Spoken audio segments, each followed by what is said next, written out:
the chat. Fantastic. Brilliant. Thanks, Diamond, Rookie, Yux, Queen. Absolutely phenomenal. Now, today we'll talk about data analytics and how to land a job within the data analytics ecosystem if you are in the UK or beyond the UK as well. But we'll also look at sponsorship jobs, most especially deep dive into how to land a job within the space of 6 to 8 months as a data analyst getting visa sponsorship. So if you know somebody who's been trying to crack this nut for a very long time, get them into the session, get the link, share it with them, and we'd have an amazing time today. All right. So we're going to dive in.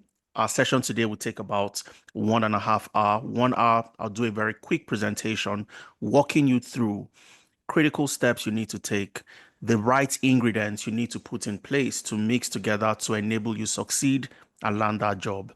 And eventually would have about 30 minutes of Q&A where you have the opportunity to ask all the questions that you have.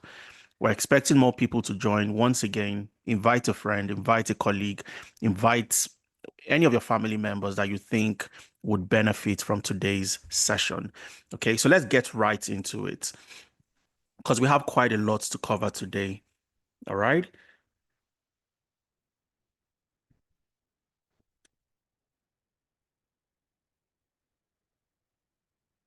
So how do you land a visa sponsor job? How do you get a job within the data ecosystem? With the new changes and the recent immigration policy somersaults here and there, left and right, I've heard so many people ask this question. Can I get a job as a data analyst or can I get visa sponsorship as a data analyst? And the answer is yes, to keep it short. But I'll walk you through how you can do that. And so many things that a lot of people don't know that came with the new changes and the recent immigration changes by the Migration Advisory Committee, the Home Office, and so on and so forth. All right. So that's what we'll talk about today. If you want to get a job as a data analyst or within the data ecosystem, you are the right place. For those of you joining us for the very first time, who are we at Tenalytics? Tenalytics is a leading educational technology company, and the focus for us is on helping people land high-paying jobs within the tech ecosystem.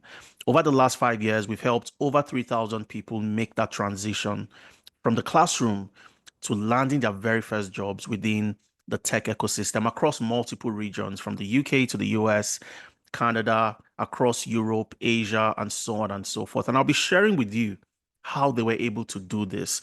We've helped care workers become data analysts. We've helped support workers become pathology data analysts, accountants become project managers, and so on and so forth. Okay. And I'll be sharing with you how exactly they were able to do it, how 3,000 plus people like you and I were able to make that transition. And of course, I'll be leading the session today. I'll be the pilot of our session. My name is Adeza Suleiman. For those of you joining us for the very first time, I have over a decade experience cutting across data analytics and management consulting. And like many of you, I had no first degree in computer science. I had nothing. My first job right out of the university was as a management consultant. So I had no prior background, no prior experience. And I was able to work across 5 different sectors, from sports to financial services to energy, educational technology, and automobile while I was in the UK. All right. I'll show you how I did it. And I would also show you how you can do the same and how we've helped over 3,000 people to do the same. I've worked as a data science consultant across Canada, the UK, and in the US. I worked remotely for companies in the US back when I was in Nigeria, helping them transition from legacy reports into Tableau reports and Power BI reports as a BI analyst. I've worked as a data analyst, working with one of the largest privately owned energy conglomerates in sub-Saharan Africa. I also worked with them as a management information systems analyst and a business data analyst. 3 roles tied into one career path. I would also explain how that is critical and crucial to you getting more pathways to visa sponsorship. and I've worked as a data analytics consultant with FITC, owned by the Central Bank of Nigeria and the Bankers Committee. I currently reside in Alberta, Canada, and I'll be sharing some of my experience with you as we dive into our session today.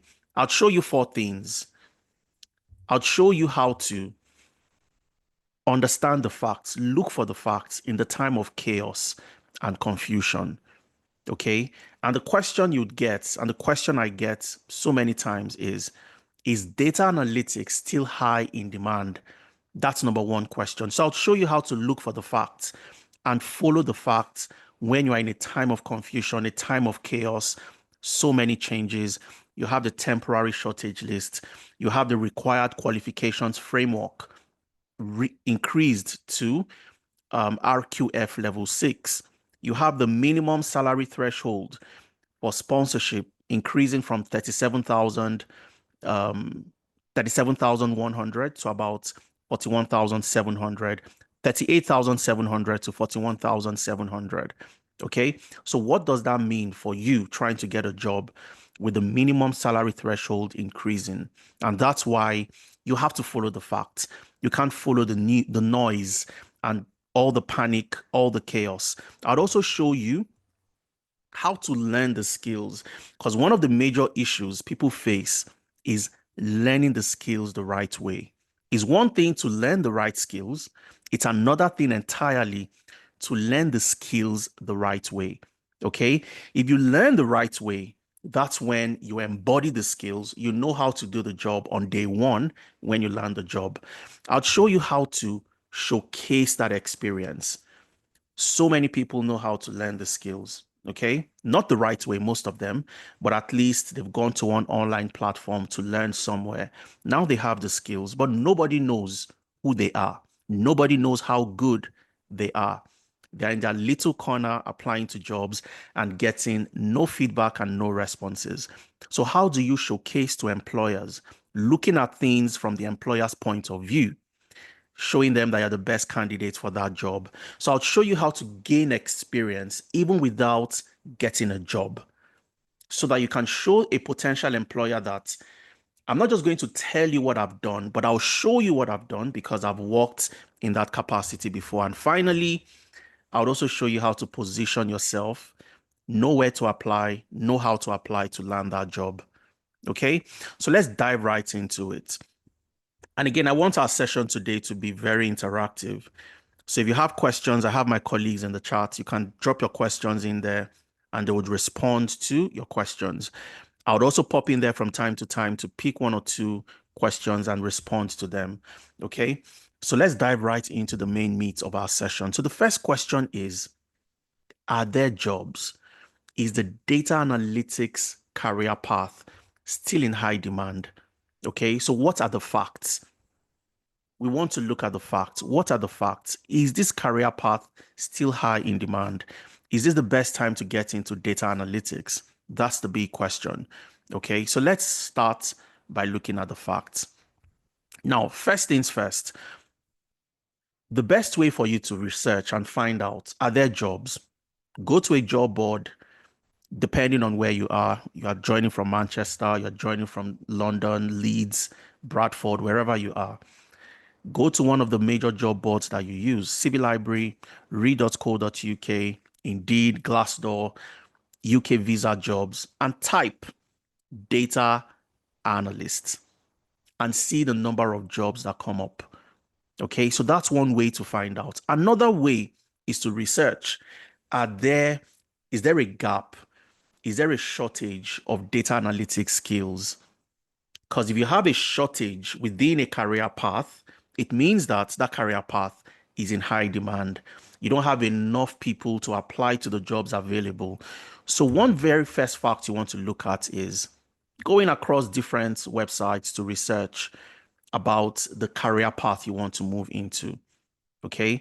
So you'd see different reports online saying that the UK is dealing with a chronic data skill shortage, and it's costing the economy billions of pounds every year. And we're going to dive into some of these articles and look at them. Okay.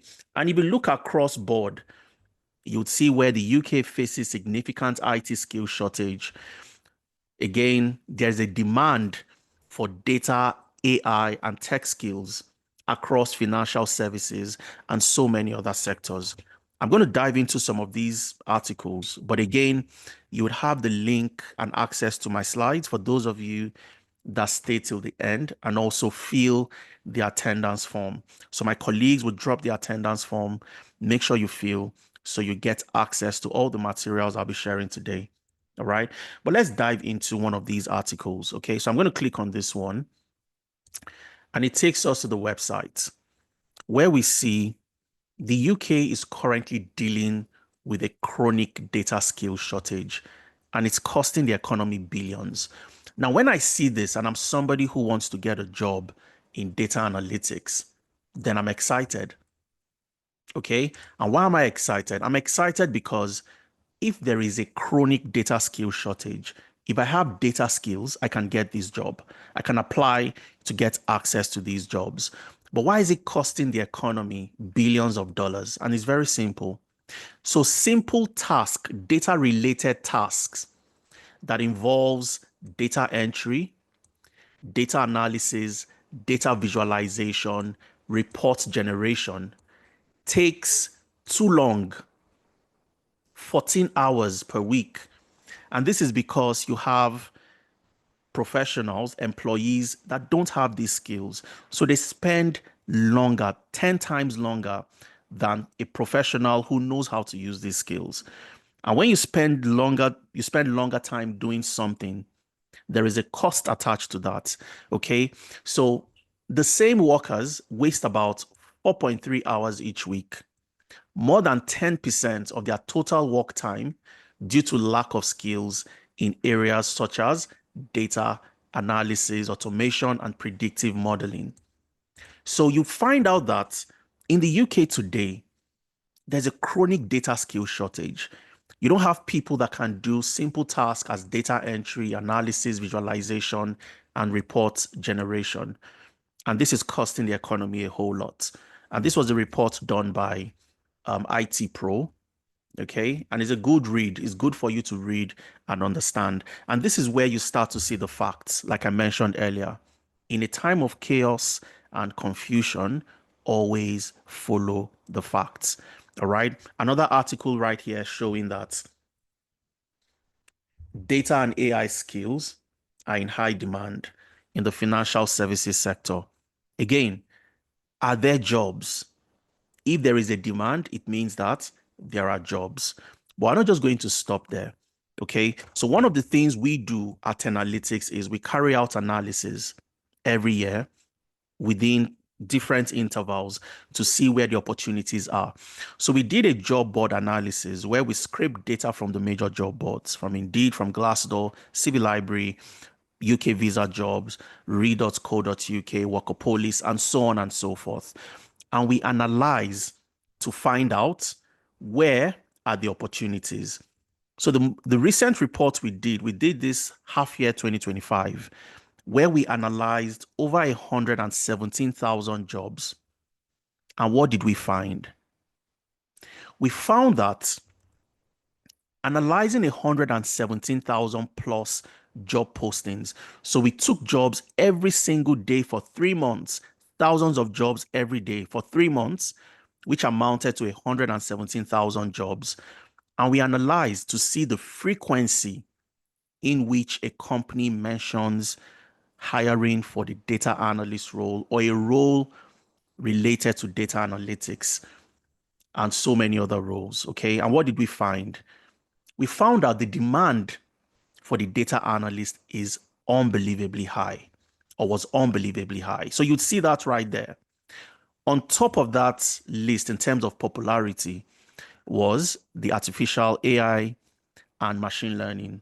Okay, so you had a lot of new roles coming up daily for 3 months for the AI and machine learning professional. You had the data scientist ranking number 2, cybersecurity ranking number 3, and right there, fourth on the list is the data analyst role. So we do these different intervals during the year. We analyze to see what type of jobs are recruiters hiring for? Okay, where are the opportunities? major roles are companies recruiting for today? That if I can tailor my skills to those roles in those areas, I can easily land a job. All right. So that was what we saw. So we saw data analytics. But again, we did not stop there because we know that this is our analysis. We need to validate with a reputable organization that has done a similar type of analysis. So we look at the World Economic Forum Future of Jobs report to look at a global view of where the world is going. And the World Economic Forum Future of Jobs report comes out every 2 years. Okay, the most recent was in January 2025, this year. And it's important for anybody looking to transition.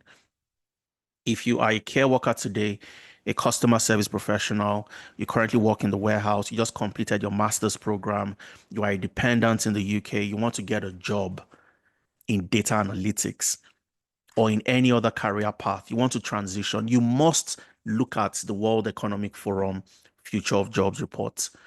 Okay, so I've kept the link right here.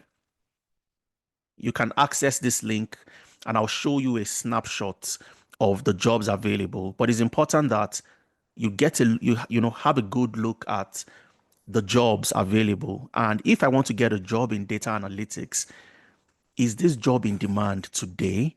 And would it stay relevant over the next 5 to 10 years? These are the questions I want to answer. Now, the World Economic Forum Future of Jobs report shows you the jobs that would grow in demand and the jobs that will decline in demand.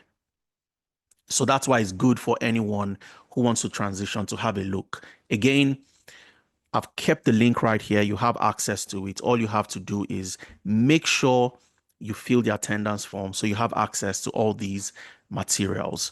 Now, looking at the World Economic Forum Future of Jobs report, at the left-hand side, you have jobs that would grow in demand.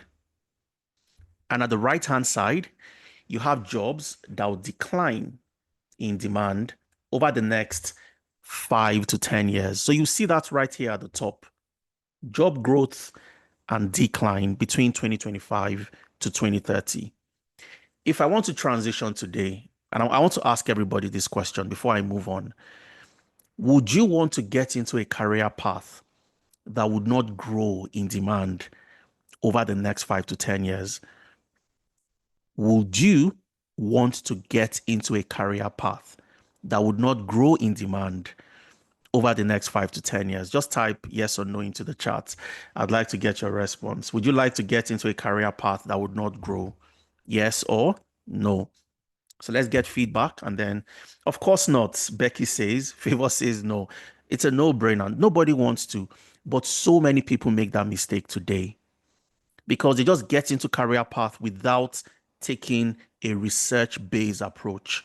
Is this career path in high demand? Is it only relevant today? Would it be relevant in 5 years, in 10 years? Would I still have a career in the next 5 to 10 years? These are the questions you should ask. And looking at the World Economic Forum Future of Jobs reports, it clearly shows you would see data analytics somewhere ranking at the top in terms of jobs that would grow in demand. Okay, so you'd see the data analysts and the data scientists right there. Right at the top, you'd see the big data specialists. You'd see the fintech engineers, AI, machine learning, and so on and so forth. But you'd see the data analyst and the data scientist ranking at the top. What this shows me is simple. It means that this career path is not just high in demand today, but it would keep on growing in demand over the next 5 to 10 years.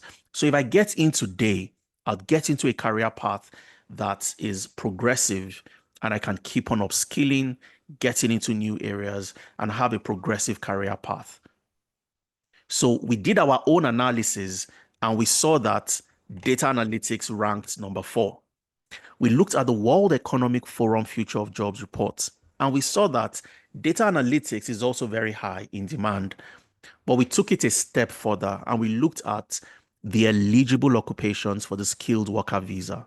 Okay, does data analytics rank or is it listed as one of the eligible occupations for the skilled worker visa in the UK? We looked at that. We also took it a step further to the US We looked at the job titles with the highest H-1B acceptance rates. And we even looked at Canada, the provincial nominee programs. Does data analytics fall within the career path that would give you accelerated pathway to provincial nominee programs or provincial nomination?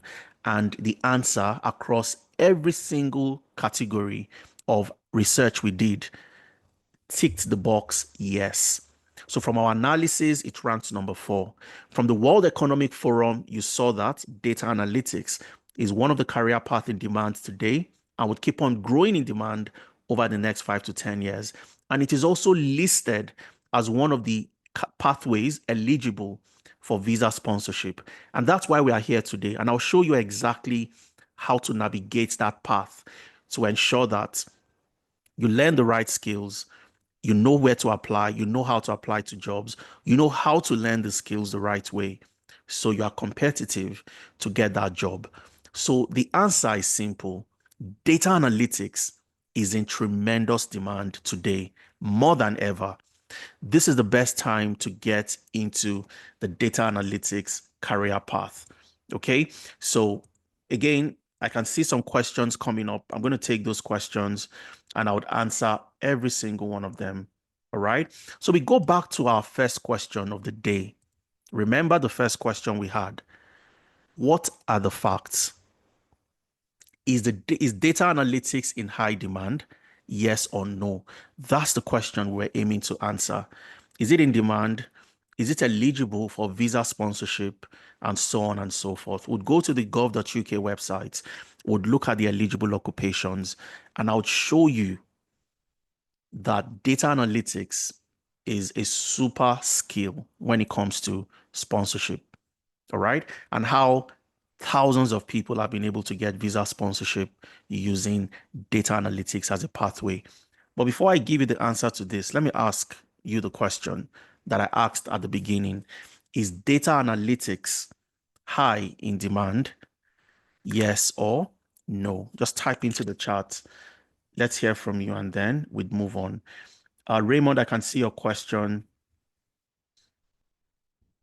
I'm going to answer that question towards the end when we have Q and A. Calvin says yes. Let's see more feedback. Favor says yes. It's a no-brainer. Data analytics is in high demand, tremendous demand, okay, in the UK and across multiple regions. But let's look at people that actually transitioned. And the beauty about data analytics is you don't need any prior work experience. You don't need any prerequisites to get in. I studied industrial chemistry in the university. My first job out of the university was as a management consultant. I was an intern, a management consulting intern, became a management consultant, and then I moved into a data analytics consultant. Okay. I moved into different other roles, management information systems analyst, business data analyst, um, data analysts, and so on and so forth. Okay. So with you not needing any prior experience, prior knowledge, any prerequisites, how do you then make that transition? So let's look at somebody like Tony. Tony was a pharmacist back in Nigeria. She had no data analytics background. She had no understanding of the use of Excel, Power BI, any of those tools. She moved to the UK for a master's and she realized very quickly that I wasn't going to get a job easily with the program, the master's program. So I need to upskill. In Toyin's words, she needed to upskill. So Toyin, with a pharmacy background back in Nigeria, she moved to the UK. She wanted more. She didn't just want to work in, a job that she wasn't cut out for. So she wanted more. She came into our data analytics program. We worked with Toyin. We showed her how to learn the skills. We taught her the skills. We prepped her for our interviews. And eventually, Toyin, she also wanted sponsorship. So Toyin didn't just want any type of job. She wanted a job that would come with sponsorship. And Toyin was able to get a job as a benefits analyst with the NHS. It came with full visa sponsorship. And in this year, February, she also moved from a benefits analyst role to a role with the job title pharmacy data analyst. So she got into the benefits analyst role. That was her very first job after learning data analytics. This was enough to give her sponsorship. Benefits analyst with the NHS.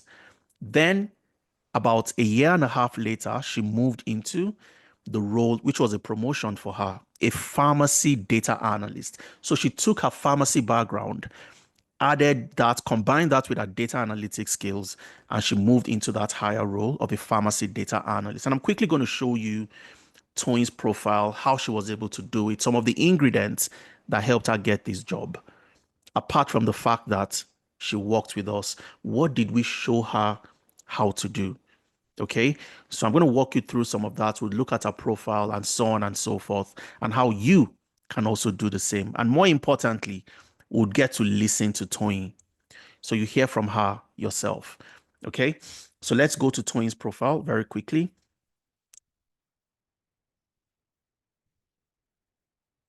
Toyin. So let's go on LinkedIn and let's search for Toyin.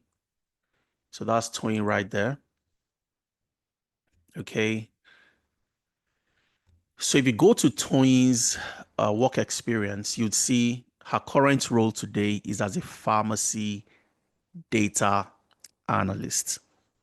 And she started this job in February this year with the Royal Surrey NHS Foundation Trust.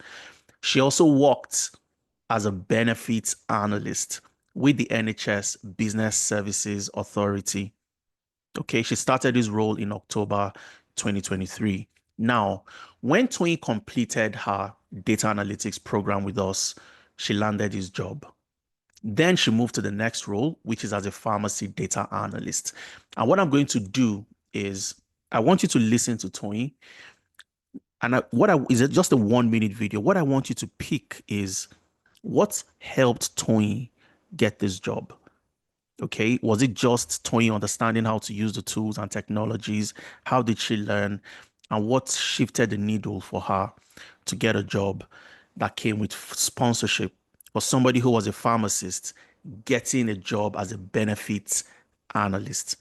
Okay, so her role was to analyze people data within the NHS and help to come up with the best type of remuneration, perquisites, and so on and so forth for different employees as a benefits analyst. How did she get that job? So let's listen to Toyin very quickly, and then I'll come back, walk you through other people's success stories, and then we go deep dive into how they were able to land those jobs. Okay, so let's start. Let's listen to Toyin very quickly, and I'll show you where to get other amazing success stories. All right, so sit back, relax. It's a 1 minute video. You would enjoy listening to Toyin.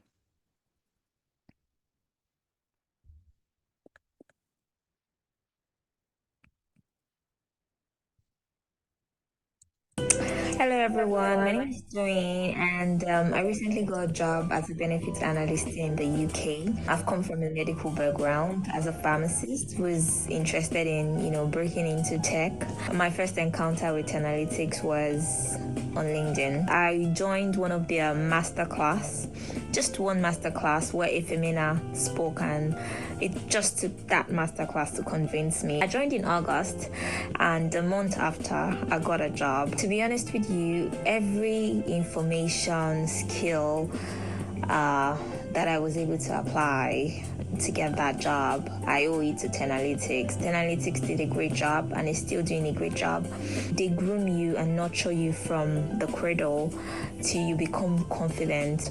So my advice for you, most importantly, is join. Be integrated into a platform that empowers you and allows you to easily get that first job.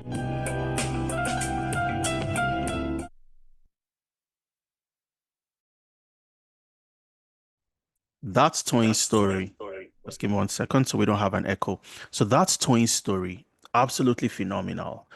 Okay, Toyin just needed to get that very first job, which she did as a benefits analyst. And she was able to move from that role into a pharmacy data analyst. And I'm going to walk you through what exactly she did to get there, how we helped her get that job. You also have Ikmat. Ikmat was a stay-at-home mom for about 2 years.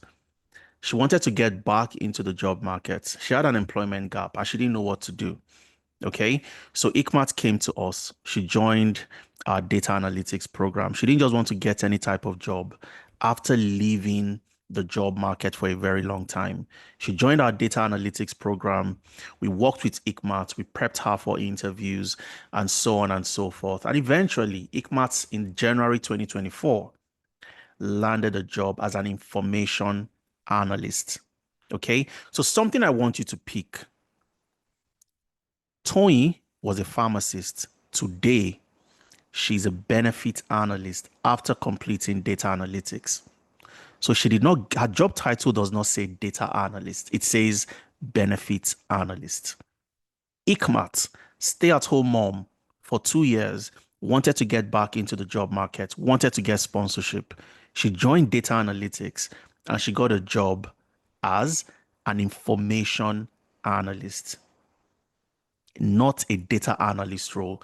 I'm emphasizing on that because I'll show you and explain why it's important for you to understand that because you have studied or completed data analytics does not mean that the only type of job you can get is as a data analyst. I studied data analytics just like Ikmat, and that's the reason why I was able to help her make that transition. Okay. But there was no job role throughout my over about 12 years of my career that said data analyst. It was management information systems analyst, customer intelligence analyst, business data analyst, data analytics consultant. So the job titles always changed. And if you understand this, that data analytics gives you multiple access to different types of jobs, then you know how to tailor your job search when searching for jobs and knowing the type of jobs to apply to. Okay, so let's go to Ikmat's profile very quickly, and then just to have a look, and see how these professionals were able to do this. So this is Ikmat, absolutely phenomenal professional, information analyst. You see that right there in a job title. One very important thing you'd also see, which I'll speak about, is you both worked at Tenalytics. Okay. This is crucial to you getting that job. You both worked at Tenalytics. So if we go all the way down to her work experience, you'd see data analyst with Tenalytics. Having this on your profile is absolutely crucial to you landing the job. And I'll come back to explain why this is important for you to have. Her current job title, information analyst with the Sussex Community NHS Foundation Trust. You can see that right there. Also on full visa sponsorship. From a stay-at-home mom, leaving the job market. I'm also going to play Ikmat's video towards the end so you get to listen to her story. Another person I want to share very quickly is Mawotin. Mawotin was an operations manager back in Nigeria. When he moved to the UK, he struggled to land a job. So he got a job as a support worker. Okay. He volunteered with the British Heart Foundation. He also worked as a support worker, okay, which is a carer essentially. But he wanted more. He wanted to get a job, a progressive job that would ensure that he keeps on, progressing in his career over time. So he joined our data analytics program. All right. And he also wanted sponsorship and he was able to get sponsorship. So he landed a job with a unique job title. I was seeing that for the very first time as a pathology data analyst. Okay. So the job title again did not just say data analyst. It was a pathology data analyst role. All right. With one of the NHS trusts. And it also came with full visa sponsorship. So the question is, how did Tony, who was a pharmacist, get a job as a benefit analyst? How did Ikmat, who was a stay-at-home mom, get a job as an information analyst? And how did Mawutin, who was an operations manager, get a job as a pathology data analyst? So these are the big questions. No experience, no background, no prior knowledge.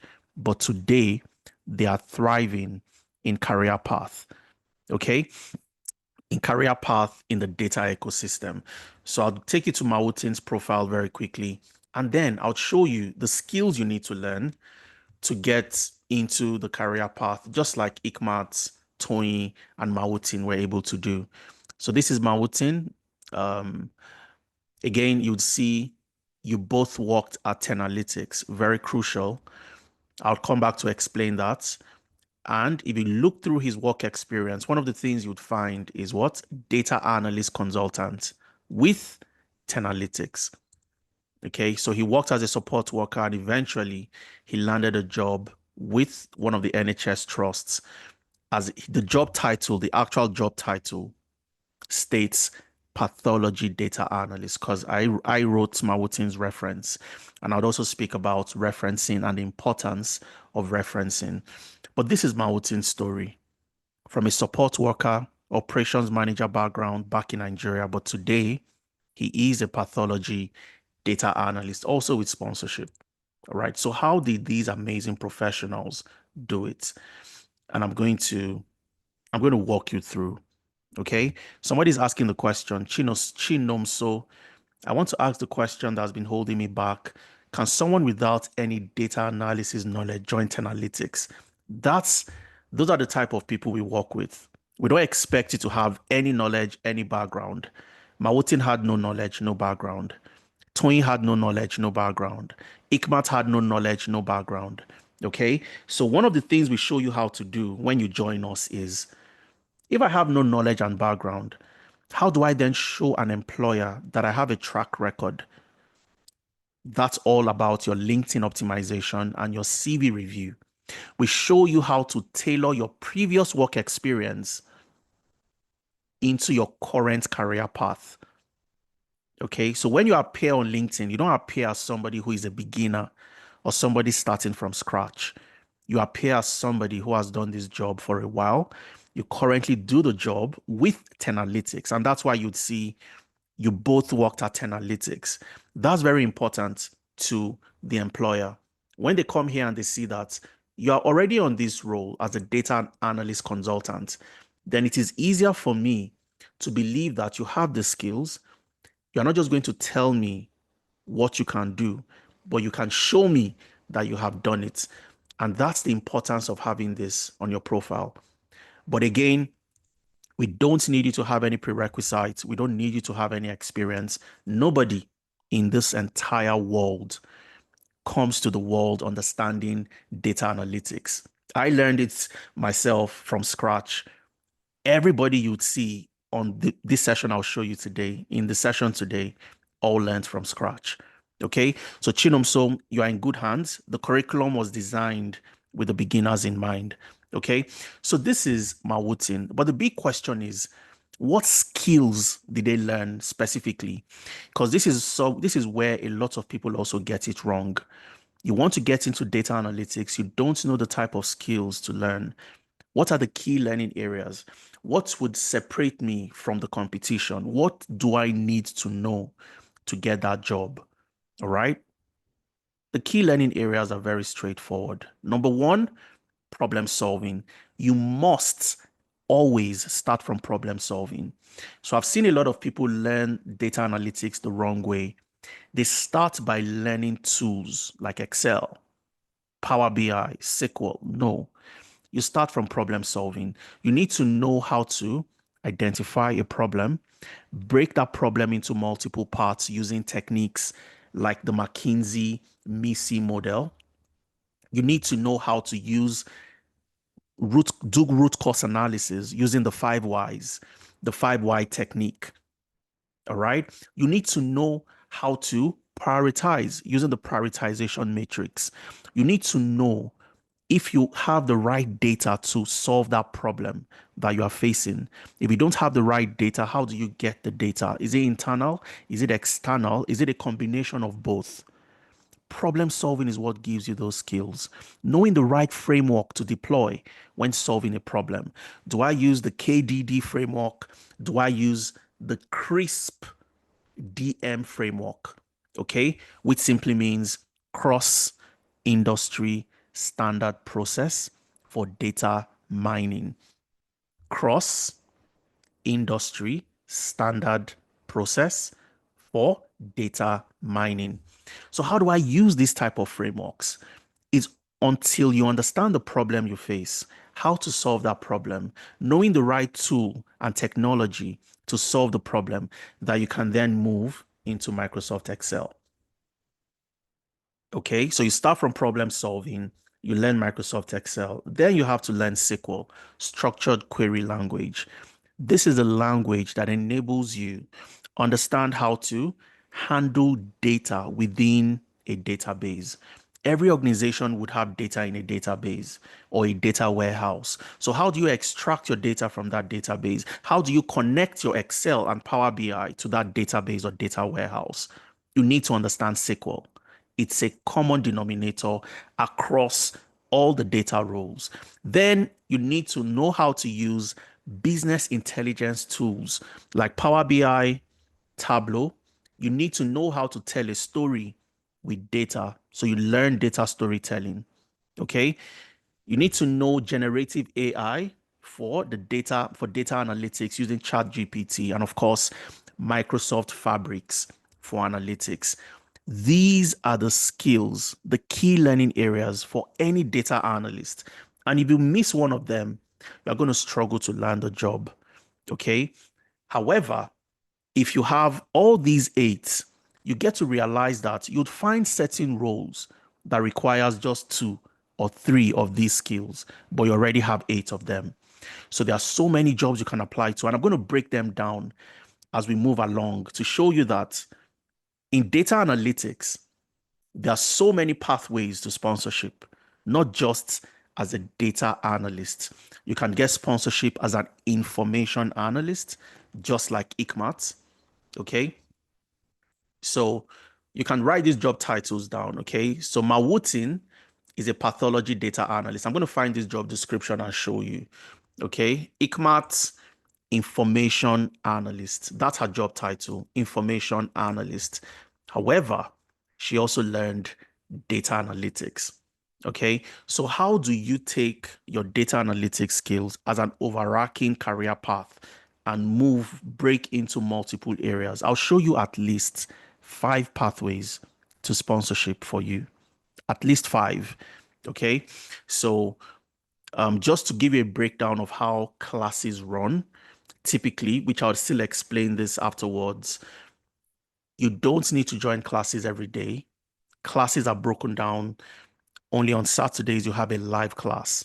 So your live classes are on Saturdays, while every other day, from Sunday to Friday, you join the LMS, the Learning Management System, which is a platform. You create a profile, you have access to learn at your own convenience, anywhere, any day, anytime.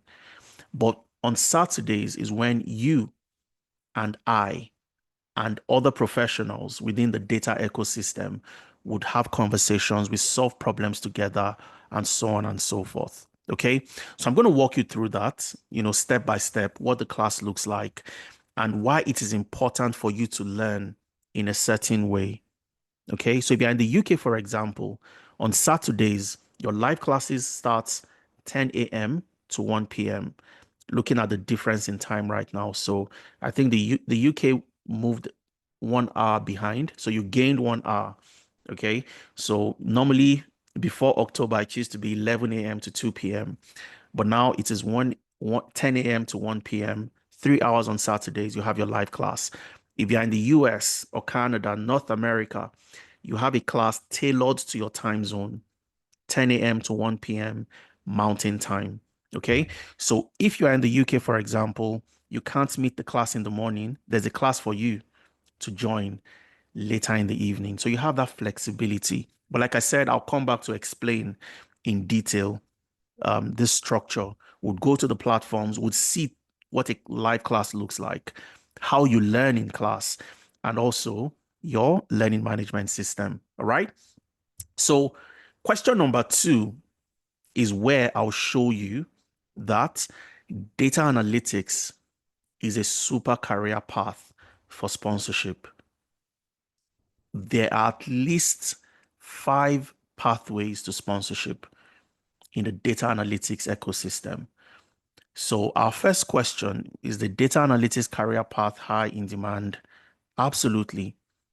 All right. The second question is, how can I get sponsorship as a data analyst? And I'm going to show you 5 pathways showing you that as a data analyst, somebody who has those skills I just shared with you, problem solving, Excel, Power BI, SQL, data storytelling, Tableau, generative AI for the data analyst using ChatGPT and Microsoft Fabric. You have 5 pathways to sponsorship. Okay. So we're going to break them down one after the other. All right. And this is us just, or let me ask you quickly, let me engage you. As a data analyst, do you know of any other career path, any other job title within the data analytics ecosystem? I told you management information systems analyst is within data analytics. I've worked in that capacity. Business data analyst, I've worked in that capacity. I've shown you Tony, benefit analyst. She was also a data analytics product. ICMAT, information analyst. So I want you to tell me other career path that you know. Type into the chat before I move on. Okay. Big data operator. That is quite interesting. Fantastic, Ewan. So let's get more. Okay. So what other job roles can you get within the data analytics ecosystem? So type into the chat. Energy analyst. Absolutely fantastic. Energy. And I love that because I worked in the energy sector and I did a lot of analysis within that space. So brilliant, Ewans. Financial data analyst, brilliant. Public health analyst, fantastic. Raymond Okpeyemi, thanks for sharing that as well. Okay, so I'm going to show you a couple of roles very quickly. Logistics analyst, Samsung, fantastic. Supply chain analyst. Okay, so there is one I've been expecting. I've not heard that yet, but I'll just walk you through that. Okay, business intelligence analyst is another one.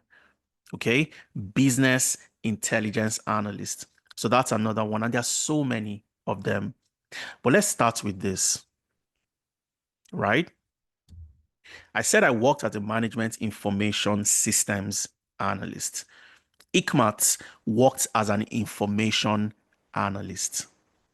What skills do you need to have? I walked you through 8 skills you need in data analytics. But to get a job as an information analyst or management information analyst role, what do you need to know? Number one, problem solving. So if you combine problem solving, okay, you combine problem solving plus Microsoft Excel plus Power BI plus management reporting. Okay, management reporting. Let me call this management reporting.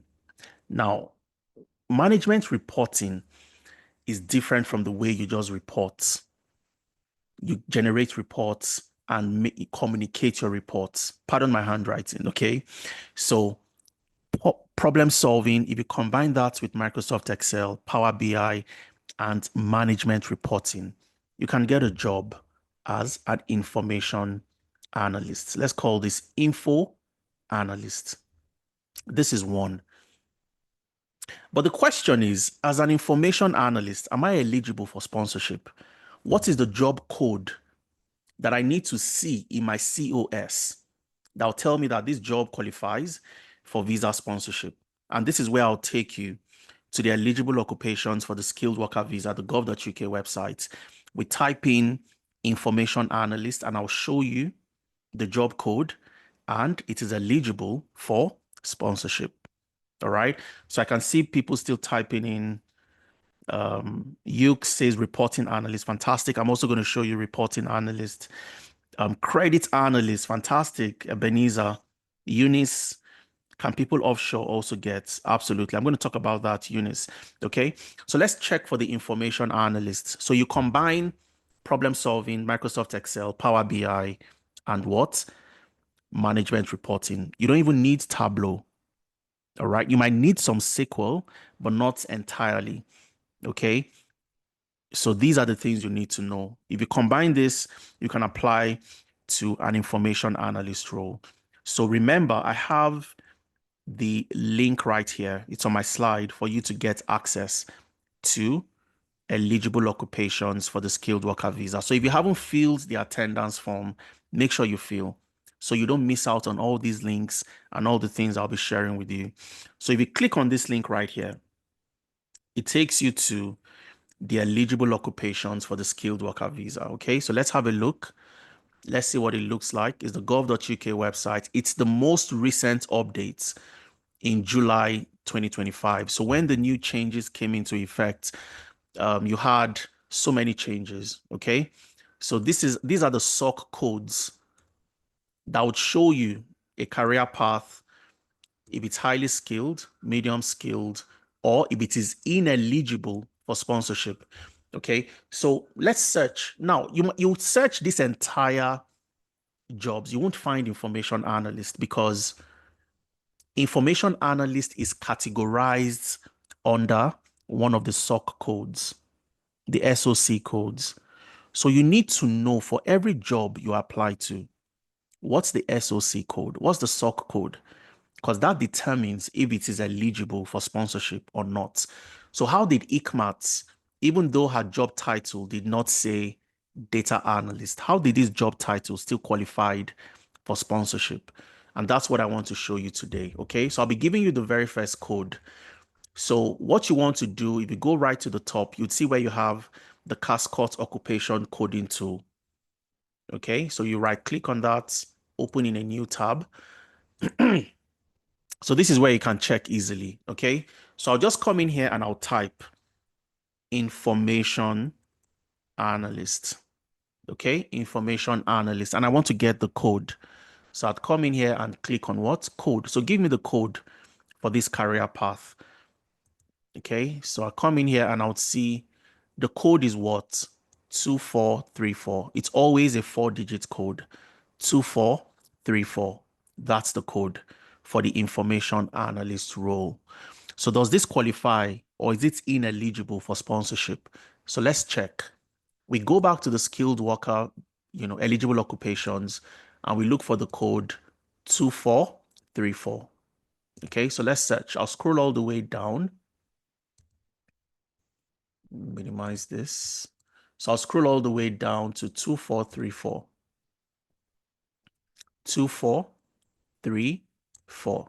Again, if you look at what we are doing right here, these are what? We are taking a research-based approach. We are not looking at fear, chaos, confusion. We are simply just following the facts. Okay. So 2434, business and related research professionals, you'd see intelligence analysts, okay, and you'd see what? Higher skilled. What this means is it qualifies for the skilled worker visa. It is not ineligible. It qualifies for the skilled worker visa. So one of the pathways to getting sponsorship, one of the codes you need to look out for is 2434 as a data analyst. That's one pathway. So we checked information analyst. It turned out what? 2434. Does business intelligence analyst also fall under this code? We can check very quickly. So I come back here, I type business intelligence analyst. Okay, and I click on code and it gives me what?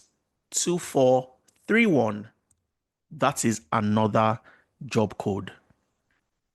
2431. The first one was 2434. Now we have 2431.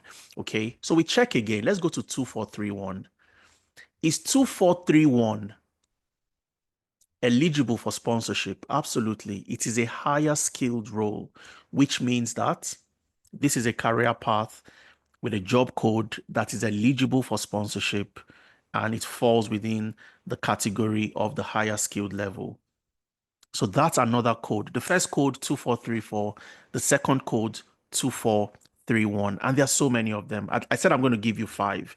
I've given you 2 so far. Okay, so What does it take to get a job as a business intelligence analyst? Because I know you'd ask the question. BI analyst, we hear that all the time.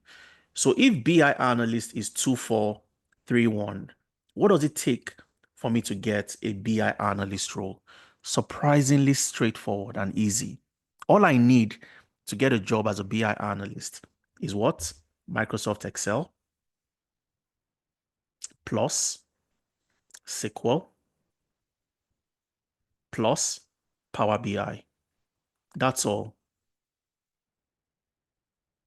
Excel, SQL, Power BI. SQL gives you that database, data warehousing understanding. Microsoft Excel enables you carry out your analysis, generate your reports. Power BI enables you automate your reporting, connecting to Power BI and ensuring that you have real-time reports, real-time dashboards that gives insights to the business. You don't need to learn Tableau. It's an option for you,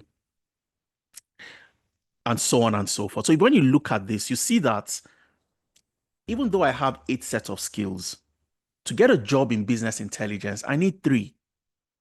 And it's also eligible for sponsorship. So this is the reason why you see that there are so many roles that are derived from the data analytics career path. But let's look at another one very quickly. Okay. So we've looked at information analysts. We've looked at business intelligence. Now let's take one more. Okay. The database analyst. Database analyst. Now that's another role a lot of people ignore. But what does it take for me to get a job as a database analyst? Again, you need to have advanced SQL skills. So you need SQL, plus you need Power BI, plus most likely you'd also need Excel. Okay.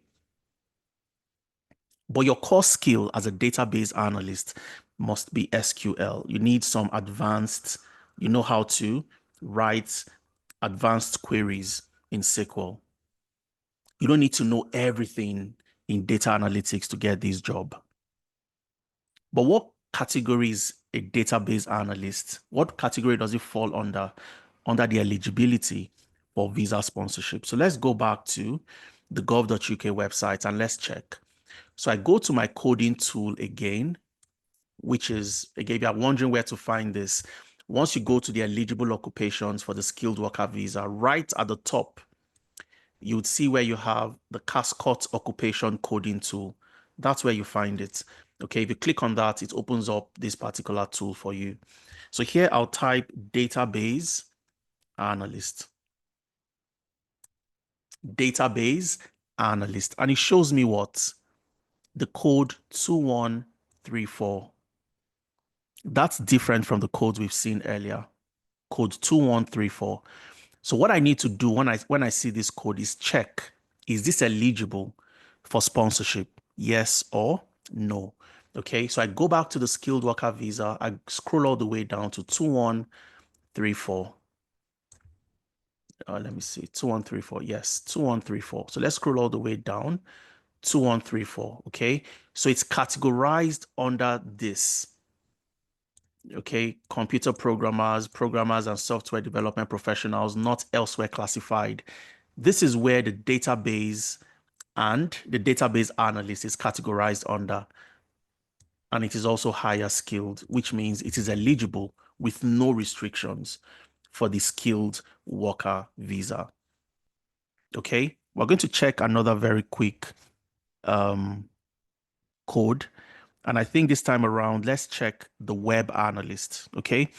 As a website analyst, your focus is extracting data from the web to analyze and give feedback to the business you work with. Okay. So as a web analyst, these are just few career paths I extracted. And I'm showing you at least 5 codes that would fall under the career path you're trying to, any job role you're trying to get within data analytics. Okay, so let's search for the web analyst. So I go back to the coding tool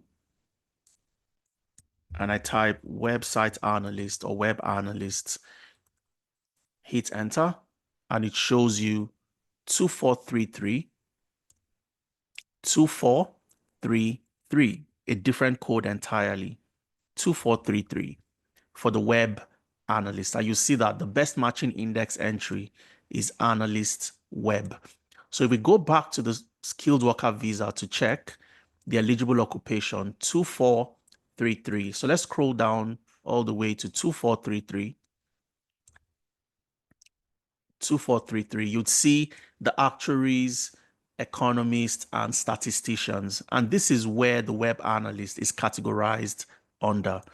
So this same job code is where the data scientists are also categorized under. You'd see the statistical data scientists, the statisticians, actuarial analysts, and so on. And it is also what?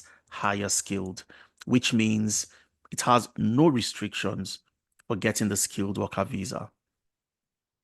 And finally, the final code where you actually see the data analyst role clearly indicated is 3544.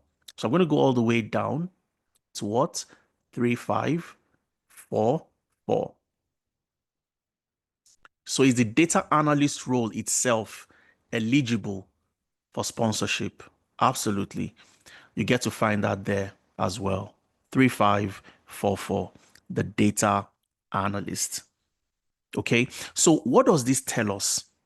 At least 5 different pathways to sponsorship.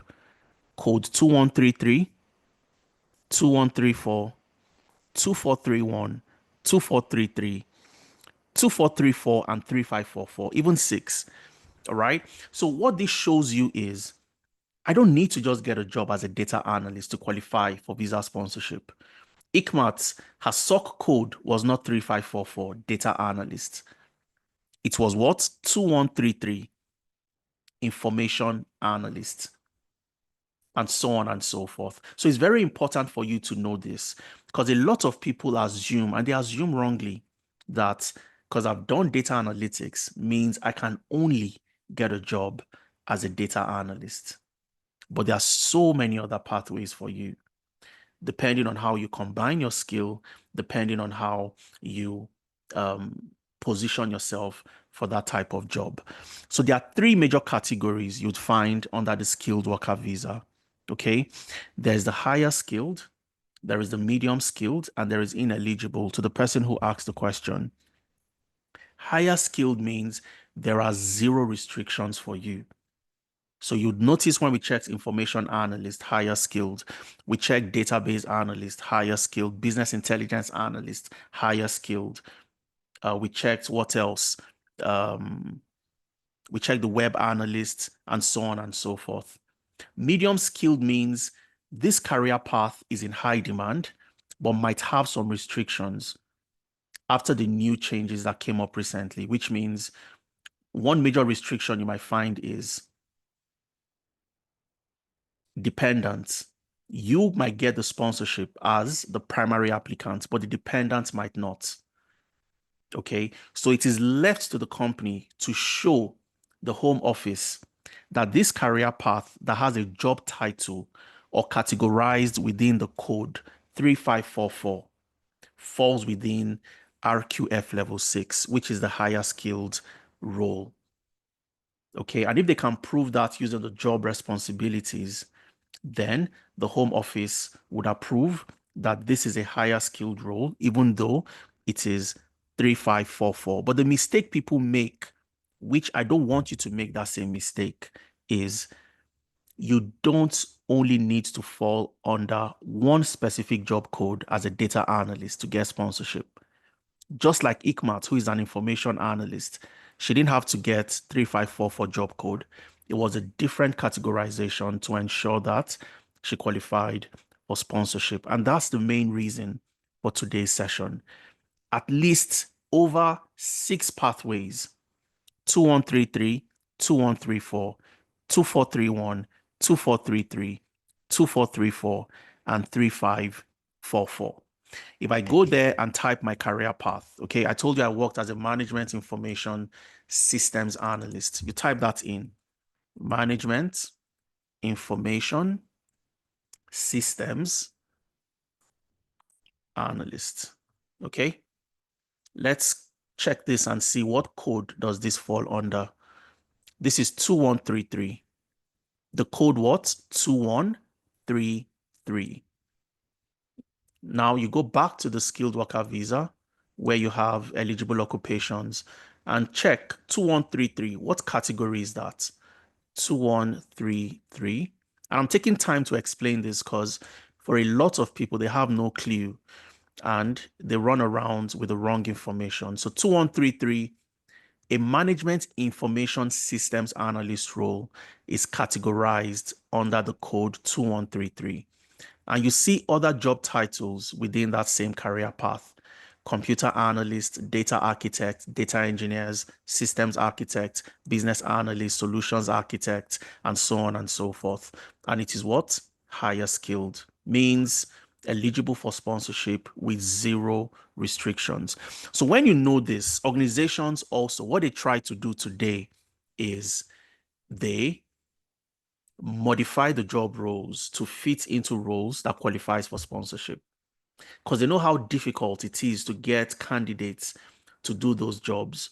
So they also modify the job roles, the SOC codes, the responsibilities. So when the Home Office receives the COS, okay, they know that this particular job role falls under one of the eligible occupations. And for the employee, for you, you know that you have to tailor your job search, not just to one specific code, but to multiple roles that qualify. And these are some of the roles we looked at. Somebody mentioned reporting analyst. I have that somewhere here. As a data analyst, you can get a job as a reporting analyst. I can't remember who mentioned. Let me check the chat again. But I know somebody said reporting analyst. Reporting. Let me see if I can find that person. Yes, so that's Ukes. So if you go and check reporting analyst, okay, what code does it fall under? Reporting analyst. So you check the code and you see that it falls under 2431. Okay, the code 2431. Again, if you scroll all the way down, is it eligible? Absolutely, it is. 2431. So let's scroll 2431. It's categorized under this particular career path, and it is what? Higher skilled, meaning no restrictions and so on and so forth. Now, what this means, and for you joining this session, you now know that I need to follow the facts. I don't need to follow the fear mongering. I need to know exactly what I'm going into and what I need to do. Getting into data analytics, there's not just one pathway to sponsorship. There are at least five and even six that I've shown you today. Okay.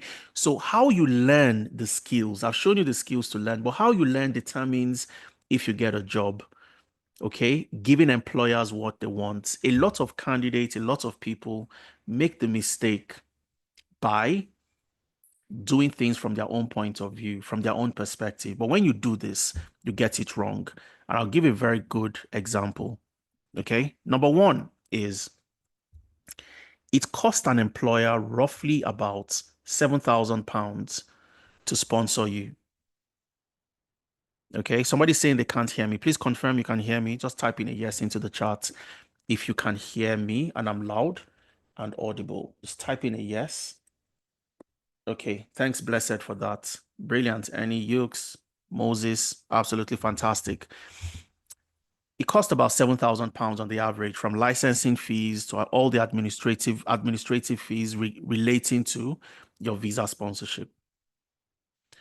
And I want to ask this question. Imagine you're an employer in the UK and you want to sponsor a candidate. Would you sponsor any candidate that you think can do the job? Or would you sponsor a candidate that you know categorically can do that job?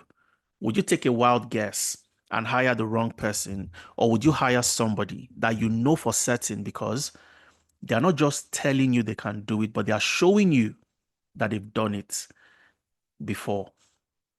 And that's where you need to ask yourself that question. What have you been doing before now? Do you just tell with a CV?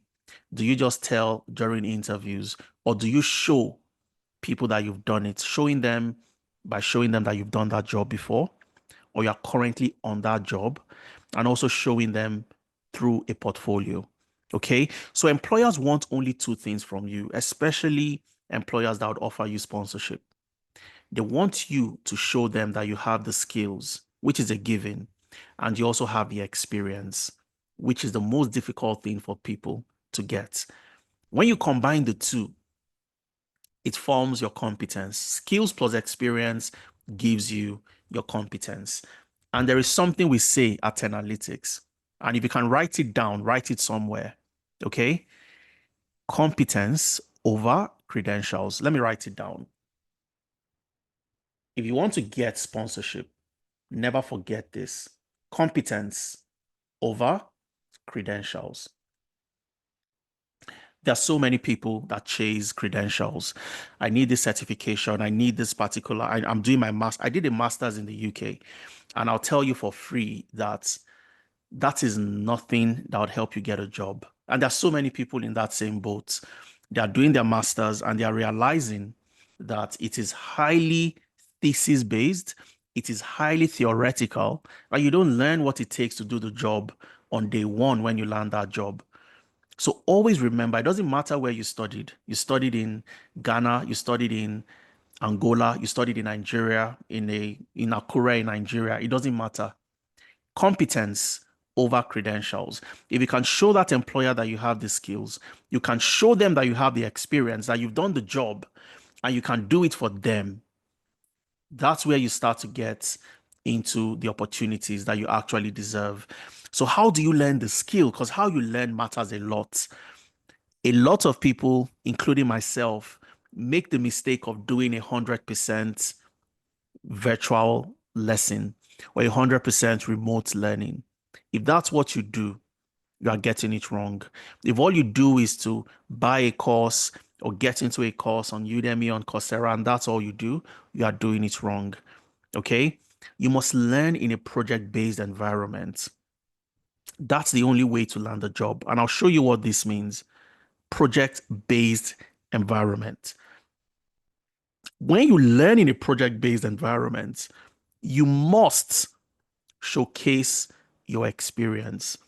So learning in a project-based environment is simply learning by doing the work. So you're not learning how to do a VLOOKUP on Excel. You're not learning how to write DAX in Power BI. You're not learning how to write queries in SQL, but you're doing the real work. You are helping a company solve a problem using those tools. And that's why problem solving comes in first. At Analytics, you don't learn how to use the tools. You learn how to solve problems using the tools. Okay. So you learn in a project-based environment, which means you do the job itself and then you showcase your work by building a portfolio. So I'll show you practically what this means. And if you're not doing this, you need to go back and re-strategize. Okay. And that's why we are here today. Okay. So what does learning in a project-based environment means? I'm going to use Mawutin to explain. And for the person asking me, how about in the US? Can I get a job? Absolutely. I'll show you somebody, even though this session is for sponsorship in the UK, I'm going to bring in some US, Canada, for those of you thinking of moving to Canada, for those of you already in Canada trying to land a job in data analytics. I'll showcase some case studies and success stories for you in the next couple of minutes.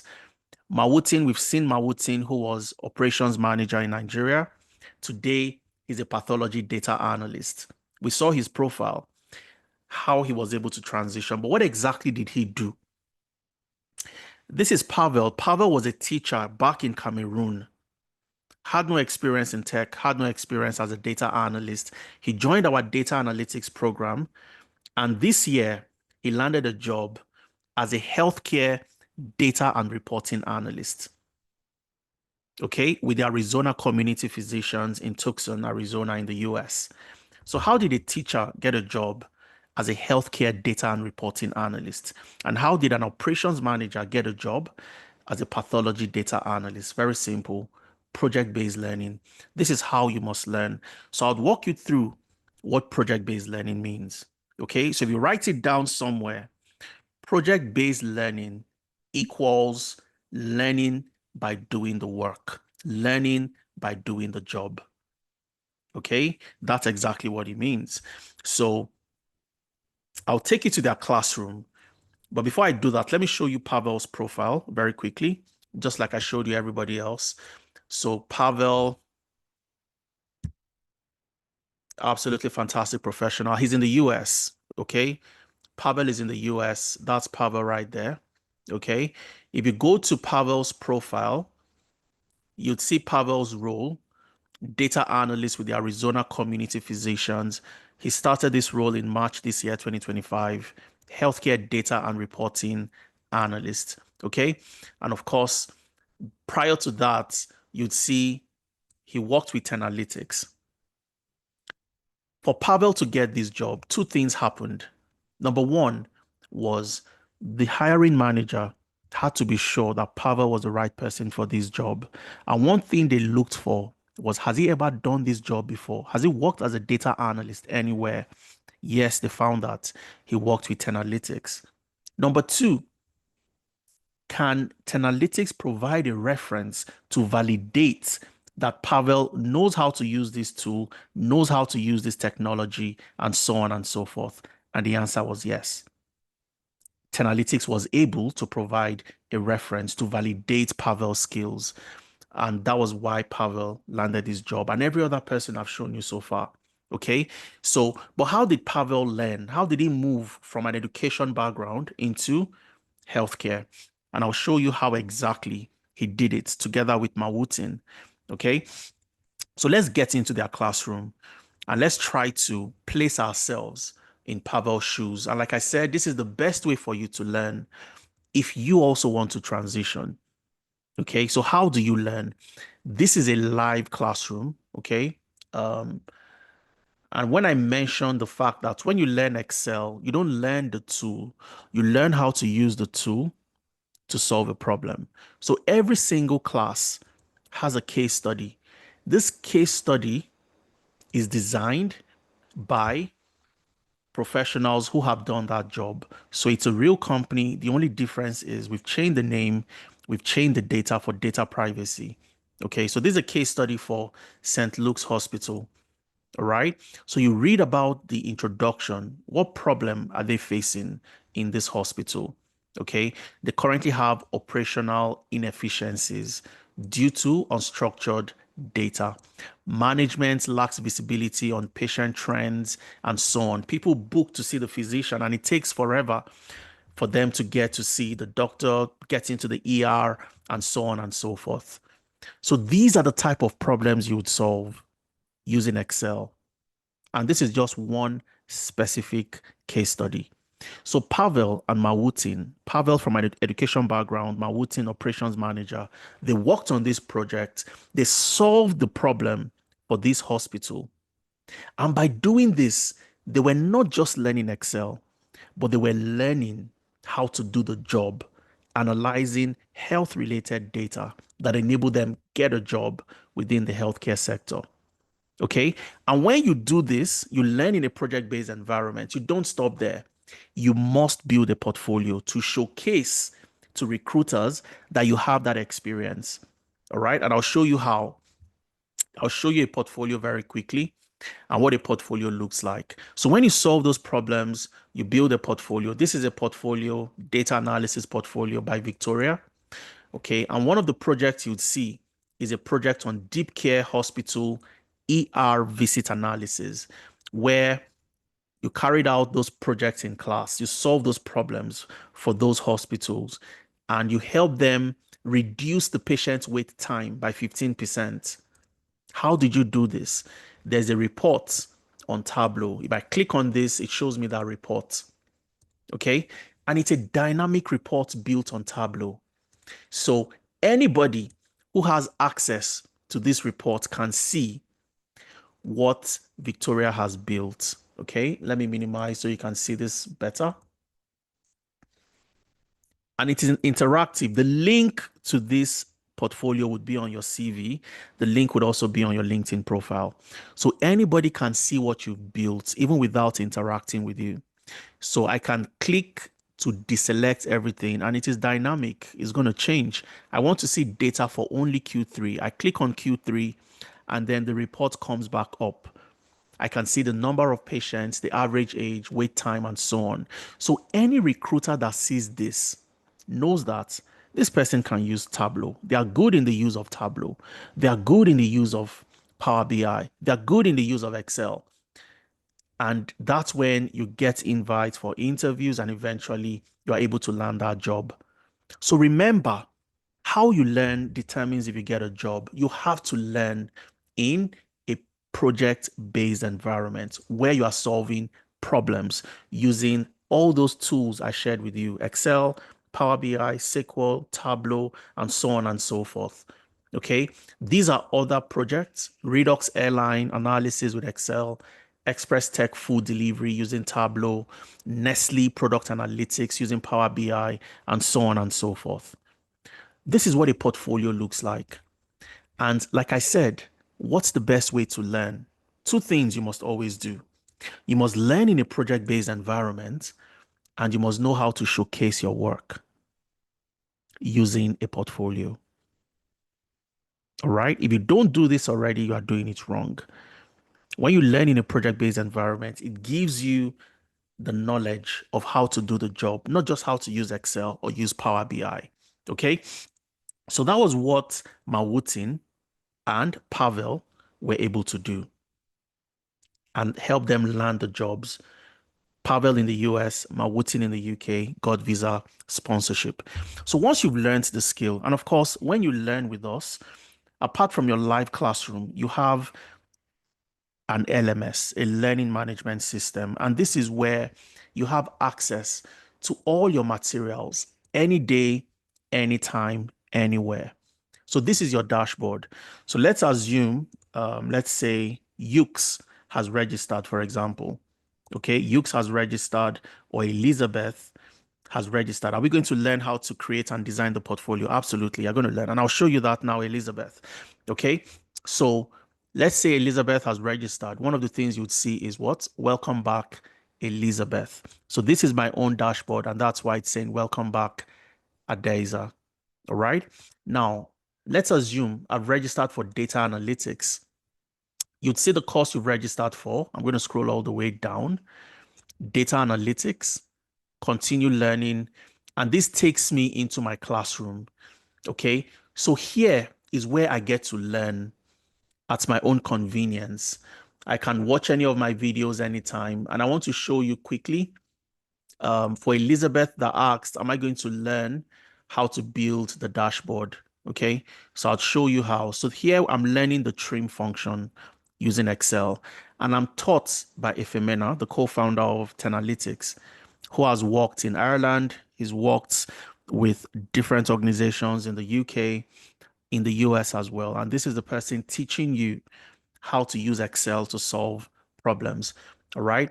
Right at the beginning, under your introduction, okay, you'd see your tools and software installation. We show you how to install and download all the tools that you need for the program.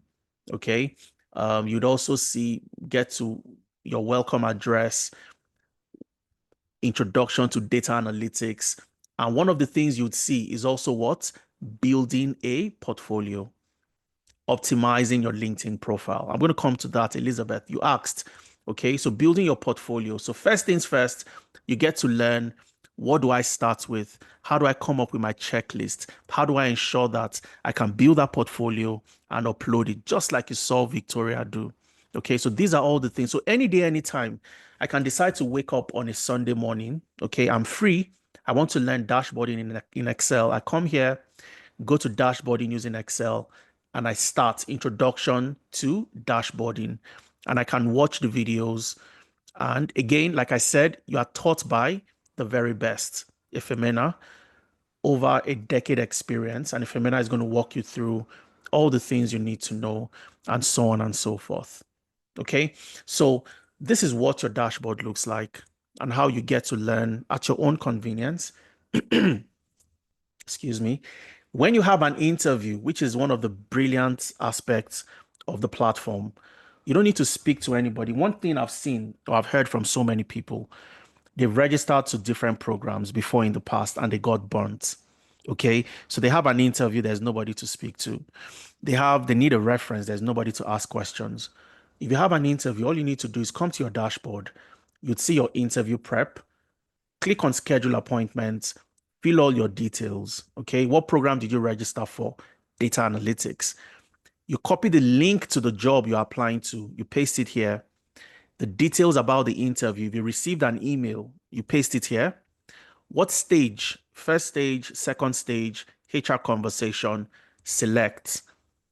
The job description, if you have it, copy and paste. What dates do you want to get prepped? Okay.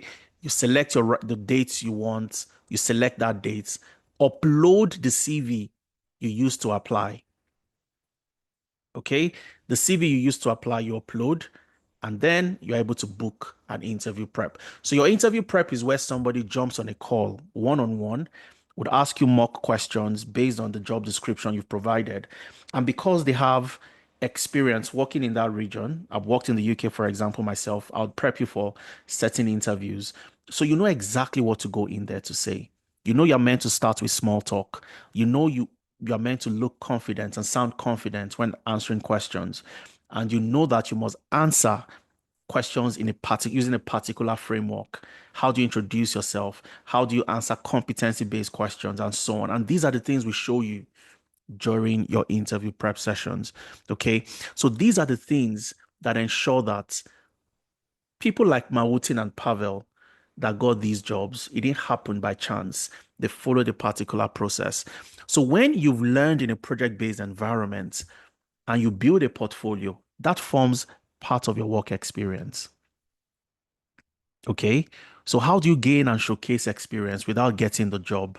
You work on projects based in a project-based environment. Okay. Yes, the live video supplements the LMS. So the live sessions, Elizabeth, let me just explain that one more time and then we continue. So the live session, let me show you the class again one more time. Okay. So this class, for example, where this is a live class. Live classes are designed for case studies. So we look at problems together. We show you how to solve those problems. What's the right approach? And we do it together. So when you get to your live platform, this is your live platform, okay? Every single class is also recorded. So if you miss that class, you've not really missed anything. Okay, so you go to the class recording, you want to watch later, and you have lifetime access to all the platforms, the LMS and also the live platform. Okay, so you can come back in 2 years. There was a lady who recently just got another job, but before she got that job, she had to leverage her materials from the class. And she came back to us to also prep her for interviews. The first time she joined us was in 2022. But 3 years after, because she's a part of our community, we still prepped her for that interview and she moved into a more senior role this time around. Okay. So if I click on this, it takes me into the live class. So if I miss this class, for example, I can see everything that happened on that day. This is where you solve problems together with a real human being. So if you are stuck, you can stop, you can ask questions, you can share your screen, and you can speak to somebody. Okay. So this is solving that problem for that hospital, working together in class with your facilitator, using Excel to solve problems for that particular organization. So you can see people in class raising their hands, Ebere, Lola, Ibrahim, and the rest. And they ask questions, it's interactive, and so on and so forth. Okay, so the live classes are on Saturdays, and your LMS, where you get into your dashboard and you watch your classes at your own convenience, can be done anytime, anywhere. Okay. So when you work in class, you solve case studies. Remember, you put them in your portfolio. We show you how to build your portfolio, upload projects into your portfolio. And another way to gain experience, which we also do, is your internship. So a typical program at Analytics lasts for 8 months, 6 months learning, and 2 months internship. Okay. And your internship is not done with Tenalytics, it's done with our sister company, Amdari. So Amdari operates out of London in the UK and also Alberta in Canada. So you have the opportunity to list Tenalytics and Amdari on your CV to showcase that you have experience working across all these different areas, across regions and so on, which positions you for better opportunities. And I'll show you one lady who used Amdari. She's in the UK, got a job with a company in Germany, and she currently works remotely, leveraging Amdari as part of our work experience. Okay. And so Ene joined our data science program. Okay. And Ene, you'll see again, you both worked at Tenalytics and Amdari. So everything is about positioning. If you position yourself properly for that job, you will get the job. So Ene positioned herself as a candidate that had experience. So if you go to Ene's work experience, before she got this job in April this year, working for a company in Germany, working remotely for that company, had work experience stated data scientist with analytics, data scientist with Amdari. So it was a no-brainer to the hiring manager to give her this job because they were confident that she could do the job because she's worked in that capacity before. And that's how she got that job, working remotely for a company in Germany. Okay. And always remember when you build your work experience and you work on project based, in a project based environment, you must always show evidence of your work. There must always be evidence that you've done this before and you can do it for them. Recruiters want you to show them, they don't want you to tell them that you're good for that job. All right. So this is not your become a data analyst in 3 weeks or become a data analyst in 4 weeks. No, it is an intensive, immersive program. Okay. 6 months learning, 2 months internship. So all the things, everything it takes for you to get that job are the things we position you for. From the skills, how to learn the skills, how to build projects to showcase that you have the experience, how to showcase those projects, and of course, how to prep for interviews, job referencing, and so on and so forth. So I'll just speak about that in the next 5 minutes and then we start to take questions. And don't forget, what does a reference look like? Your reference is where organizations want to validate that you actually have that skill. And that's why you'd see on all the people that have gotten jobs, they have 10 analytics. They worked with 10 analytics. They worked with 10 analytics because the recruiter would always want to validate. Do you actually have these skills? Can you actually do this job? So this is what a typical reference looks like. This is a reference that came in sometime last week. Okay. If you look below right here, you'd see the NHS logo. So it's a job, it's a visa sponsored job. Came in last week from the NHS. Dear Mr. Suleiman, this particular candidate, we want to give them a job as a project manager, senior project manager. Click on this link, fill the reference form so we can validate that this person can do the job. Okay. And when it comes to validation of your skills, we always got your back when it comes to references. All right. So how to apply and where to apply is also very important if you want to land sponsorship. If you are the person who applies to jobs on LinkedIn, CV Library, read.co.uk, and the conventional job boards, you would struggle to land a job.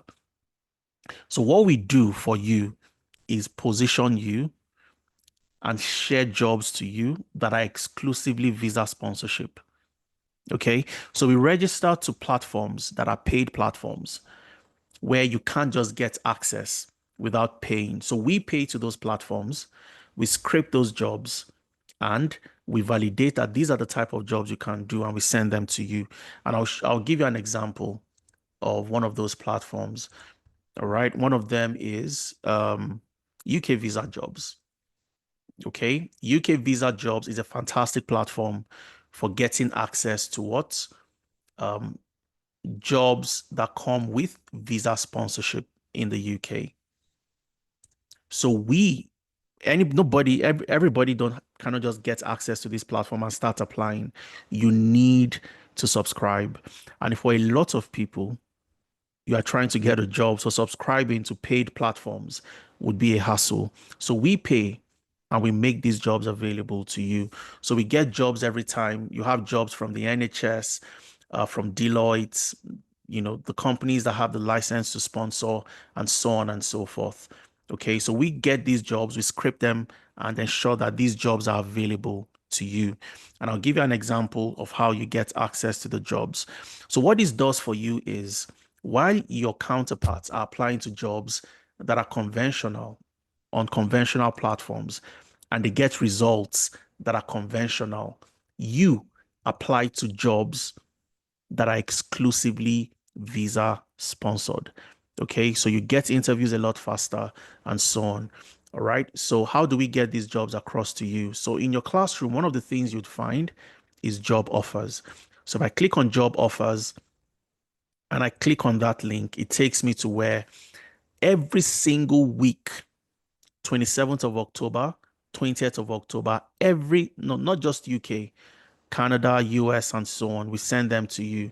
So you see this job, for example, it's a business intelligence analyst role with East Lancashire Alliance in the UK. Does it come with sponsorship? Yes. You can see that right there. Information analyst, one of the roles we looked at today. Okay. With the Northwest, one of the NHS trusts. Does it come with sponsorship? Yes. So we send these jobs to you every single week. So before you go to start applying on LinkedIn and other platforms, you apply there first. So you have access to jobs that other people don't have access to. And this is what ensures and gets you positioned to get that interview a lot faster. And we ensure that when you get that interview, we prep you for the interview. And that's what gets you those visa sponsored jobs. Finally, what I'll be showing you before we wrap up is working with the right partner is everything. It changes everything. And the mistake people make is they try to figure things out on their own and they make the same mistakes I made. I made a lot of mistakes trying to transition. All the things I've shared with you, I was doing 100% self-paced learning. It never worked for me. I have 1,000,001 courses on Udemy. I never finished. Okay. And there are so many things I just got wrong. But I got burnt and I learned what to do. I knew what to do. I've worked 12 years as a data analyst across my entire career. Why should you make that same mistake when you have access to accelerate your journey a lot faster, a lot smoother, working with the partner? I'm emphasizing on partner, not just working with a training company. Tenalytics is not a training company. We are a partner to ensuring that you get success. Okay. So working with the right partner changes everything for you. You know what to do. You have somebody to count on when you have interviews. Have somebody to prep you for interviews when you get that invite, and so on and so forth. Okay. So everything I've said today, just to summarize, into three specific buckets. The first is to learn and learning the right way. So when you choose data analytics, you must go all in. So people like dilly-dallying and they take time to making decisions. What you want to do is this career path in high demand? Have people got jobs? Have they got sponsorship? If you can answer yes, yes, yes, go all in and start climbing that mountain. Okay. If you see that, oh, a friend just got a job, and because that friend got a job in business analysis, now I want to move to business analysis, you take more time and you always take yourself back and draw yourself back. So go all in, focus, and ensure you are able to get that job. Okay. So that's the first thing. Eliminate all the alternatives. Forget about the job your friend just got. And I'm going to focus on data analytics.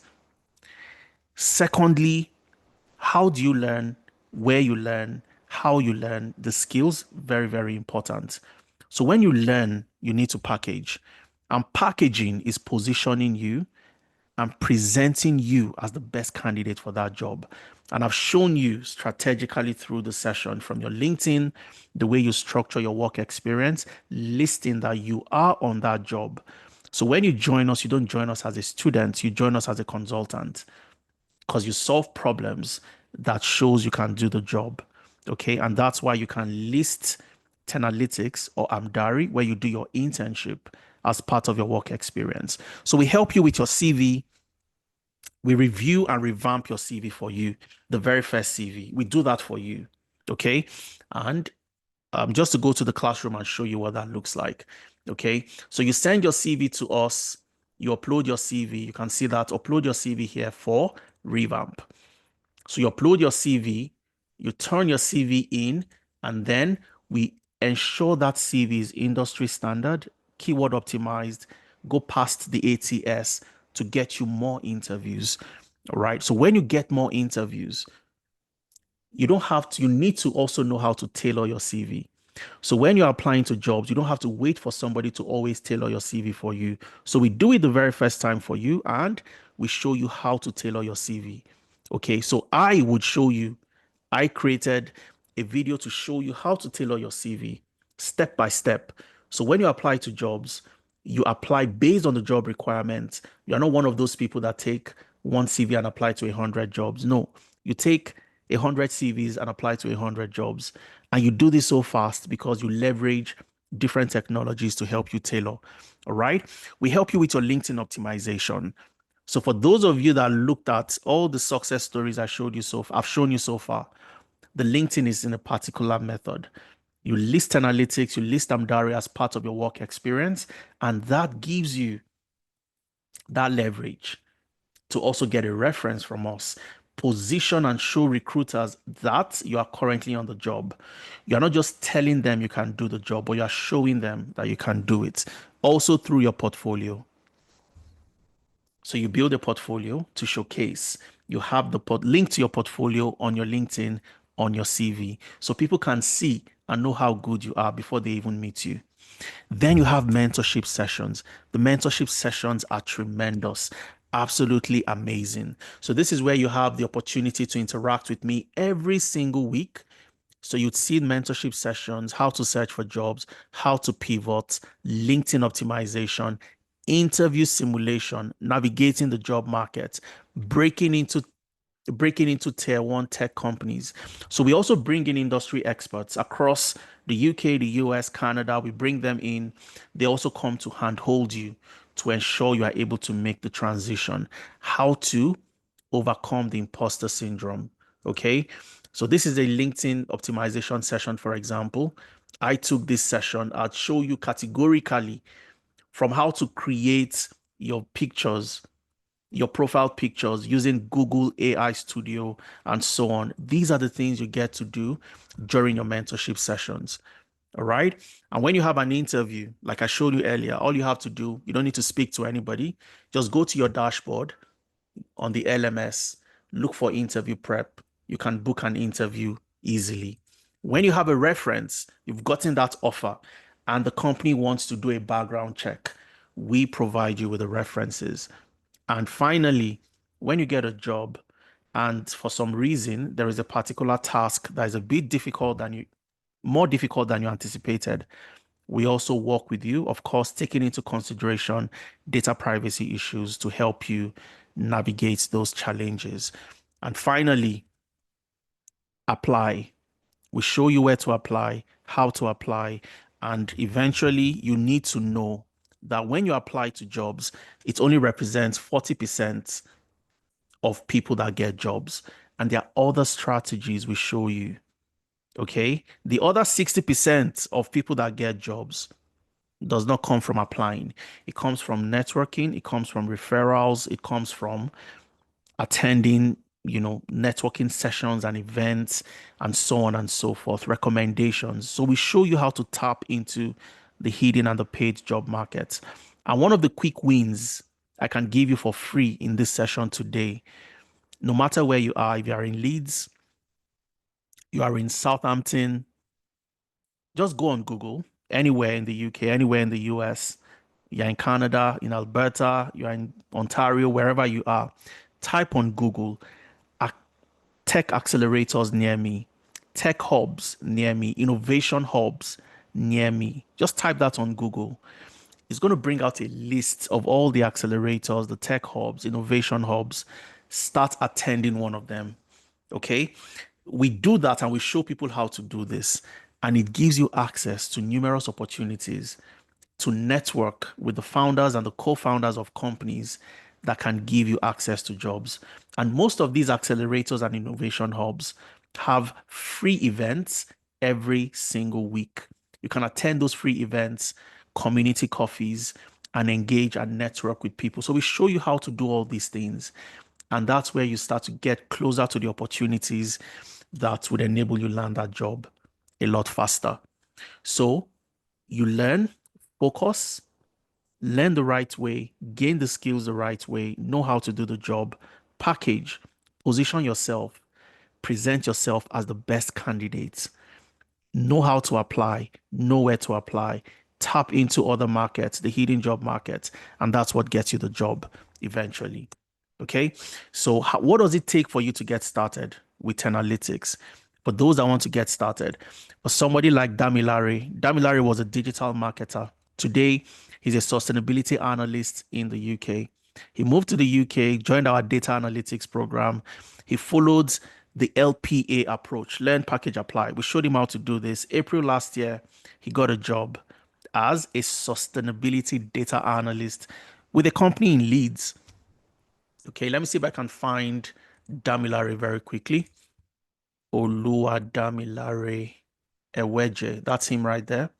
So that's Damilare. Again, one of the first things you'd see on Damilare's profile is you both worked at Tenalytics. Like I explained, positioning and presenting. Um, Data and analyst with Tenalytics, sustainability data analyst. That's his current role with BAM in the UK, doing amazingly well. You have somebody like Oluwatosin. Oluwatosin's story is very interesting. Okay. So Oluwatosin, ignore the header. All right. I forgot to change the header from this is still carrying Damilare's header. So ignore this.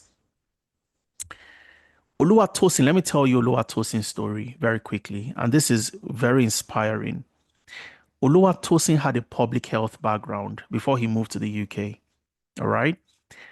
He worked as a volunteer for the British Heart Foundation, struggled to land a job. Then he joined our data analytics program. He did all the things we showed him how to do, okay? Work on projects that would enable you land a job within a specific sector. Package his CV, tailored his CV, did all the good things I've shared with you so far. And he was able to land a job as a fraud analyst. Fraud analyst. I'll show you the project that he spoke about during his interview that convinced the hiring manager, that convinced the panel that he was the right person for the job. Remember, Oluwatosin had no experience in fraud, especially within the financial services sector. Okay. I'm going to take you to Oluwatosin's profile. We're going to listen to Oluwatosin as well. Oluwatosin, he had a master's in public health, but today he's doing an amazing job as a fraud analyst. Okay. So you'd see, worked with analytics, got a job as a fraud analyst after he joined our program. Now, I'll show you the project that helped him get this job as a fraud analyst. When he moved from the role of fraud analyst, he got the job as a senior fraud detection investigator with BNP Paribas. Okay. But how did he get this first job as a fraud analyst? I'll show you. Prior to that, he was just a volunteer with the British Heart Foundation, and so on. Okay. So how did he get this first job? How does somebody who had experience or who had a background in health, public health, get a job as a fraud analyst? Let's see that. This is where project-based learning becomes very important. Okay. So I'll take you to his classroom. And one of the projects in their third live Excel class was a case study on fraudulent transactions. Fraudulent transactions in the bank. So he completed this case study, worked on the project. I taught this particular class, and Tosin was one of my students. Okay, so we have so many other facilitators. I'm not just the only facilitator. All right, completed the project. During his interview, he spoke about this as part of his work experience. He didn't speak about it that this is what I did in class. No, he spoke about this as somebody who has worked as a data analyst consultant, helping a bank identify fraudulent transactions. And that was what enabled him land his first job as a fraud analyst. And then today, he's a senior fraud detection investigator. And that's Oluwatosin. Okay, I'm probably going to play Oluwatosin's video before we wrap up today. Okay. And then you have Mary. Mary had no experience. She joined our data analytics program last year, November. And by March this year, she got her sponsorship. Okay. She was so excited. She sent me the screenshots, super excited. Took a screenshot. This is where the Home Office responded back to her. You've been given permission to stay in the UK as a skilled worker until 13th of March 2030. All right. You have for those asking about Canada, I just thought to show you one from Canada. There's so many of them. This is Abednego. Abednego joined us last year in August, did all the good stuff. In June this year, he got a job as a quality improvement analyst after completing the data analytics program. Okay, so you have the link to watch and listen to Abednego. Abednego got a job in Winnipeg, here in Canada, and is doing an amazing stuff. When we celebrated our 5th year anniversary, we invited Abednego. So that's me and Abednego right there. He came to speak about his experience, how he was able to transition. Okay, so that's Abednego right there. And that's me right there. And that's Efemena, the co-founder right there. Okay, so we had an amazing event, celebrated our 5th year anniversary, invited Abednego. He came to speak. Okay, so what I would always advise people is act fast and act smart. Don't rush into a career path because your friends are rushing in. You get into a career path because you know it's the best career path for you. It's high in demand, eligible for sponsorship. No matter where I am, I can land the job. Okay. So we're going to listen to, I think, Tosin very quickly because it is a short video. And then what does it take to start? The next cohort starts on the 8th of November. And this is the best time for you to get started. I'll walk you through how to start, how to register. We take questions and call it a day. Okay. One thing I also want to echo very quickly is getting into the new year on the right path is very important. Those that would succeed and get sponsorship in 2026 and we come here to showcase their stories, talk about them, and so on and so forth, they start today. They don't wait until December, getting into the new year to start preparing. You are in your master's, you don't wait until you complete your master's program to start preparing. You start preparing today. Okay? It's a journey that takes you from zero into getting that job. Okay, so let's hear from Tosin very quickly, and then we start to call it a day. So let's hear from Tosin, Oluwatosin Ogunleye. That's amazing, Tosin. So sit back, relax. We play this video just for about a minute, and then we get to take questions and wrap up.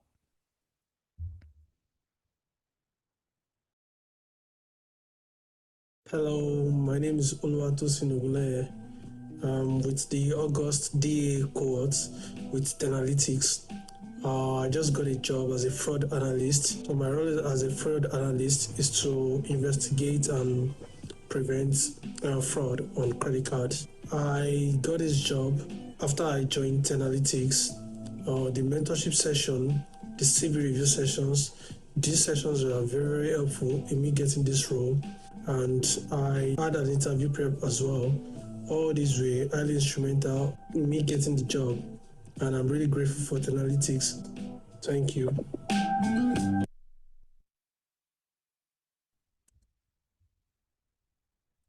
Short and straight to the point. So that was Tosin.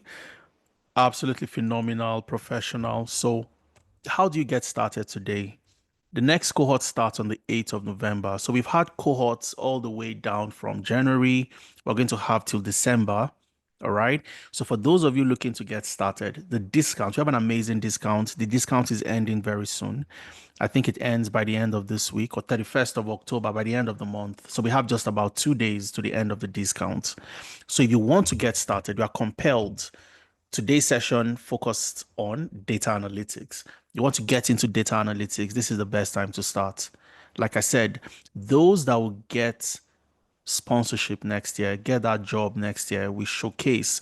You create a video for us, just like the people that created videos to inspire other people. They start today. They get started. They don't kick the ball down, down the road. You want to get started immediately. So for those getting into data analytics, the amazing discount we have for you, instead of paying $1,000, you get to pay just $750. So absolutely phenomenal, 25% off. And another amazing stuff is you don't need to make all the payments at once. You can break the payments into 5 monthly installments. So what it takes for you to start is just $150, the equivalent of 123 pounds monthly. 123 pounds, no, even if you are doing a minimum wage job in the UK, you'd make that in a week, more than that in a week. And that's what it takes for you to transform your career, transform your journey, getting into a career path that help you secure that job, secure the sponsorship, depending on what you're trying to get into. All right. So all you want to do, the discount ends on the 31st of October. So the first 20 people to register from the session today would get access to that discount. And I'll show you how to start, how to get access to the LMS, to the platform before the program even starts. And then on the 8th of November, Saturday, you have your very first live class, getting your journey started before the end of the year. That would be simply amazing. Okay. So your journey to a high paying data analytics role starts here and it starts today. All right. So the best thing you want to do is get started. So my colleagues would share the link in the chat. Also, if you click on this link that I have right here, it takes you into the payment platform. And I'll just show you that very quickly, how to register, how to get started. You click on the link, it brings you here to the platform. Okay. So the 25% discount is still on, and you get to see when you enroll, it just shows, it highlights here, this person has enrolled and so on. Okay. So I'll show you how to register. So let's say I want to register for data analytics. All I need to do is come in here, click on buy now. It takes me to the data analytics program. I can see what the program is all about. 8 months duration, 2 months internship, instructor led, which means you have a facilitator, you have somebody working with you. You are never, ever left alone. And if you are learning and you have a challenge, you don't know where to go to, you have a WhatsApp group to send your messages to your facilitator, but you want to jump on a one-on-one to help you solve that problem. Can you do that? Absolutely. Okay. So all you would have to do if you find yourself in that situation, I'll show you very quickly. Say you are learning on your own, watching your video, you see something on SQL, but you need somebody to jump on a call to help you solve that problem. You have drop-in session. You can book a drop-in session. So I can be learning today at 7 p.m. Okay. And I just come in. I want to book a session. So I come in here, I click that, and I'm able to select a date. I'm able to select a time, and I can book a session. I can book a session tomorrow. I can book on Friday. And then I get to meet with somebody one-on-one, show them the problem I have, and they help me fix that problem. So you are never, ever left alone to figure things out yourself. Okay. So you click on enroll now. It takes you into where you create an account. So you enter your name, Adeza Suleiman. You enter an email, the email you want to use to register. I'm just going to walk you through that very quickly. Okay. So you enter an email, you enter a phone number. Okay. And then you read the terms and conditions, select I have read, create an account. Creating an account gives you access to the platform and gives you access to make payments. All right. So I'm going to click on, I'm not sure I clicked it. Okay. Okay. So I'd use a different email. I think I've used this email before. So let me use a different email. I'll just do this in the next 2 minutes to show you how to go ahead and register. We take questions before we wrap up. All right. So let's use a different email. Create accounts. So this creates an account for you on the LMS. You go ahead and make payments. So you see your 25% discount applies. So when you have 20 people apply, taking advantage of the discount goes off. All right. So I can start in November or I can start in December. The beauty is if I pay now, I have the option to choose. If I have commitments in November, I can start in December.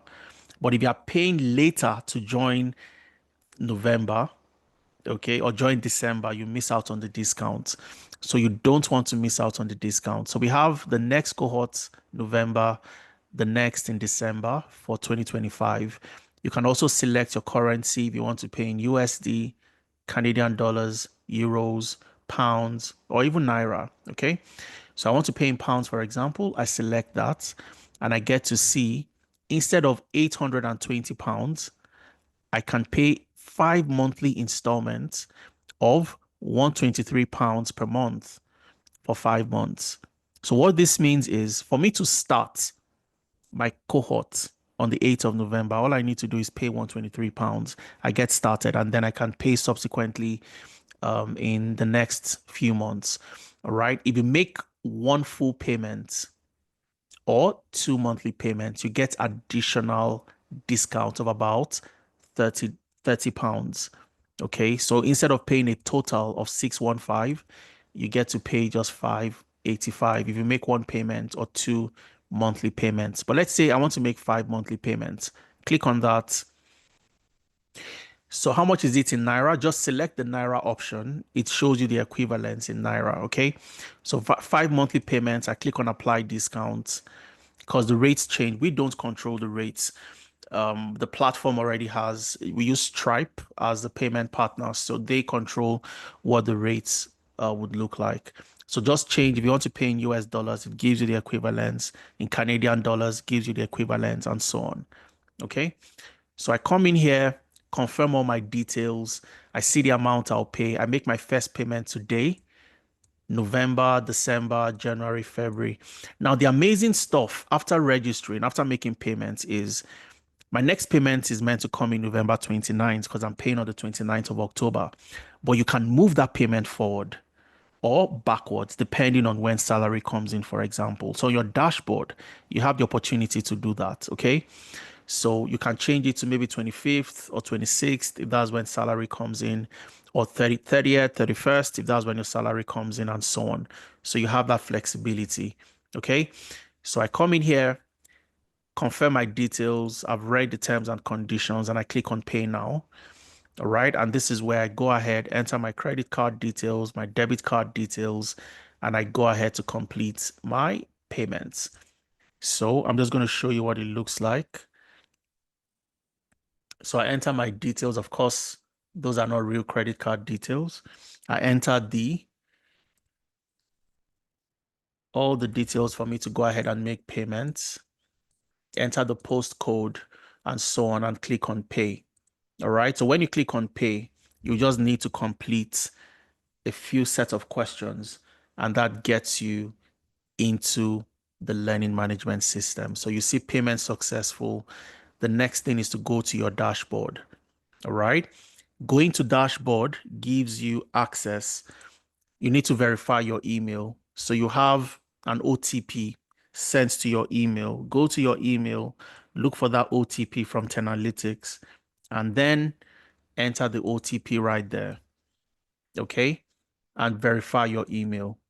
So when you verify the email, you complete a few set of important questions. Your country, I select United Kingdom.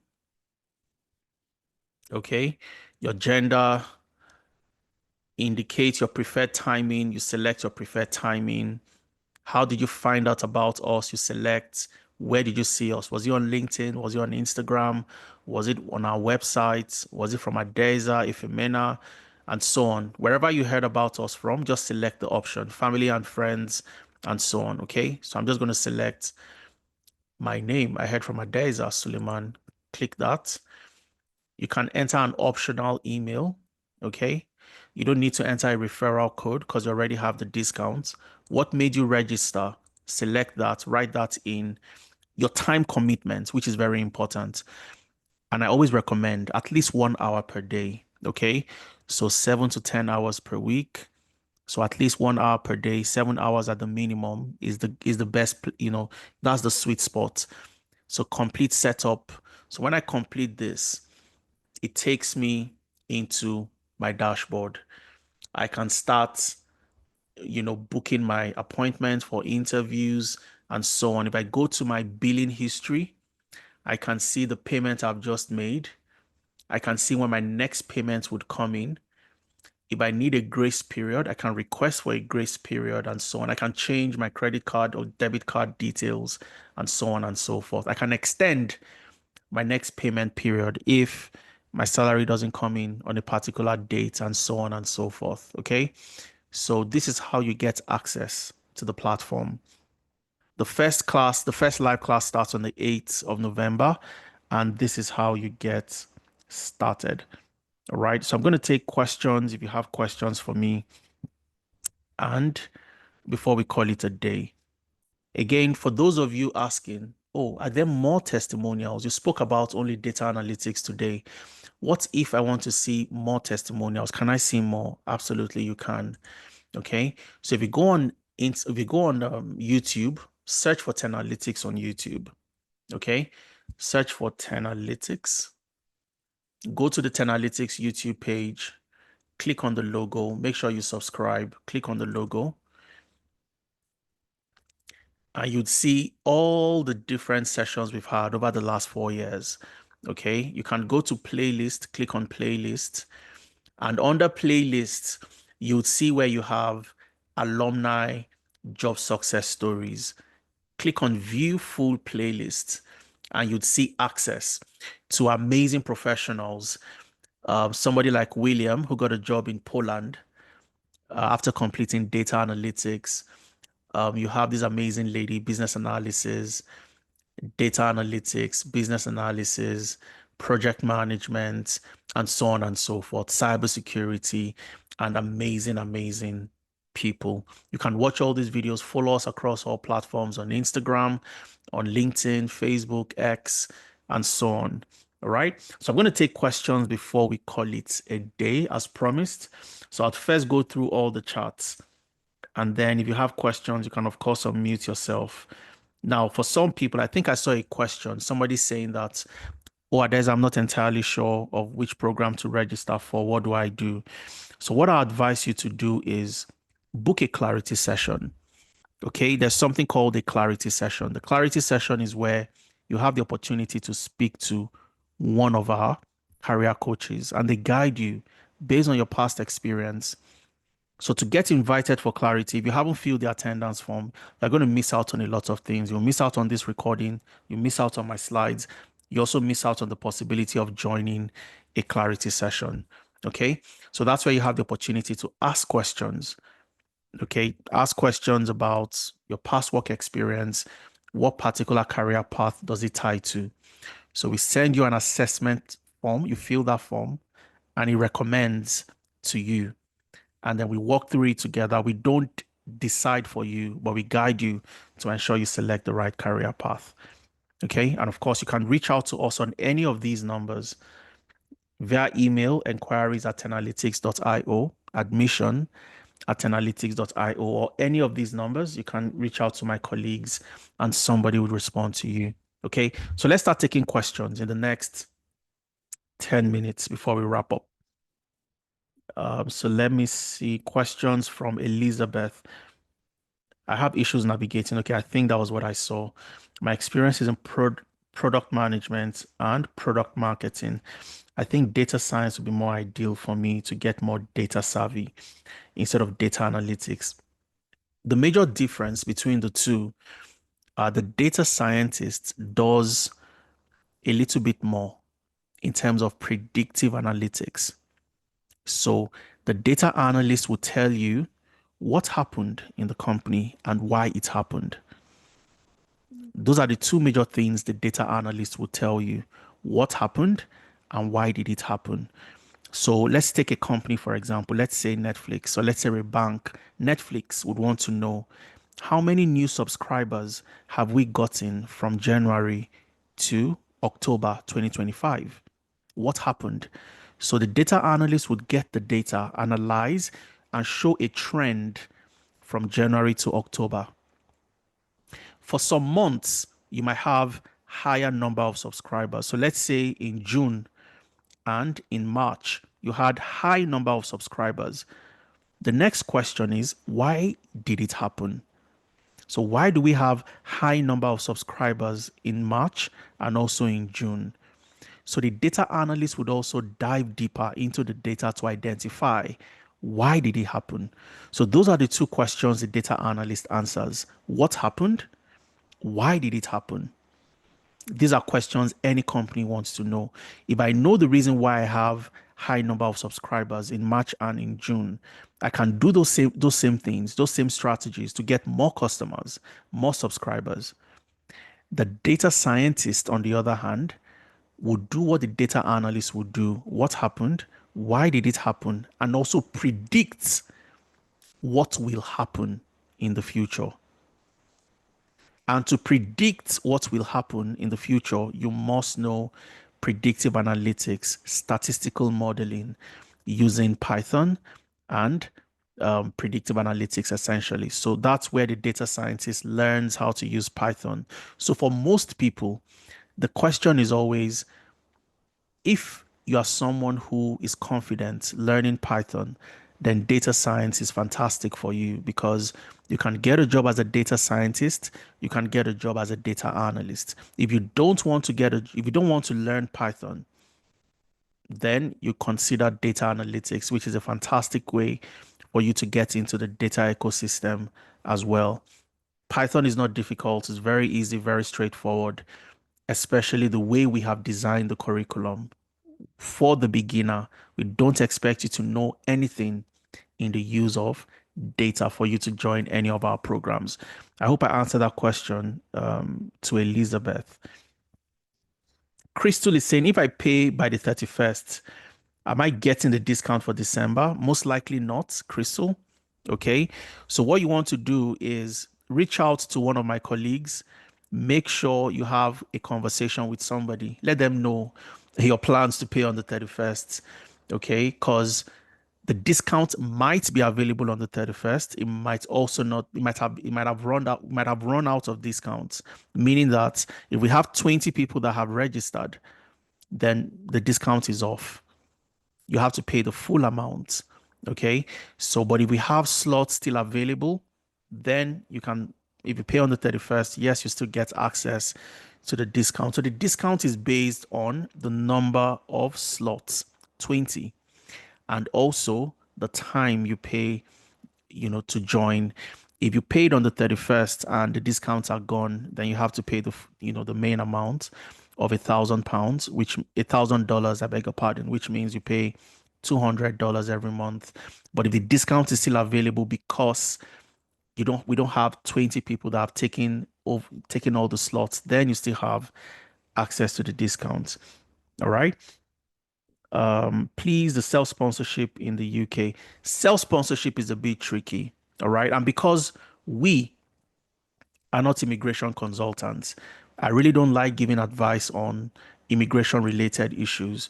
Okay. Self sponsorship, most of the time, you might want to you either start a company, run that company for a while, and ensure that you're actually making revenue and you're profitable as well. Show you're contributing to the UK economy, and eventually you can self-sponsor yourself.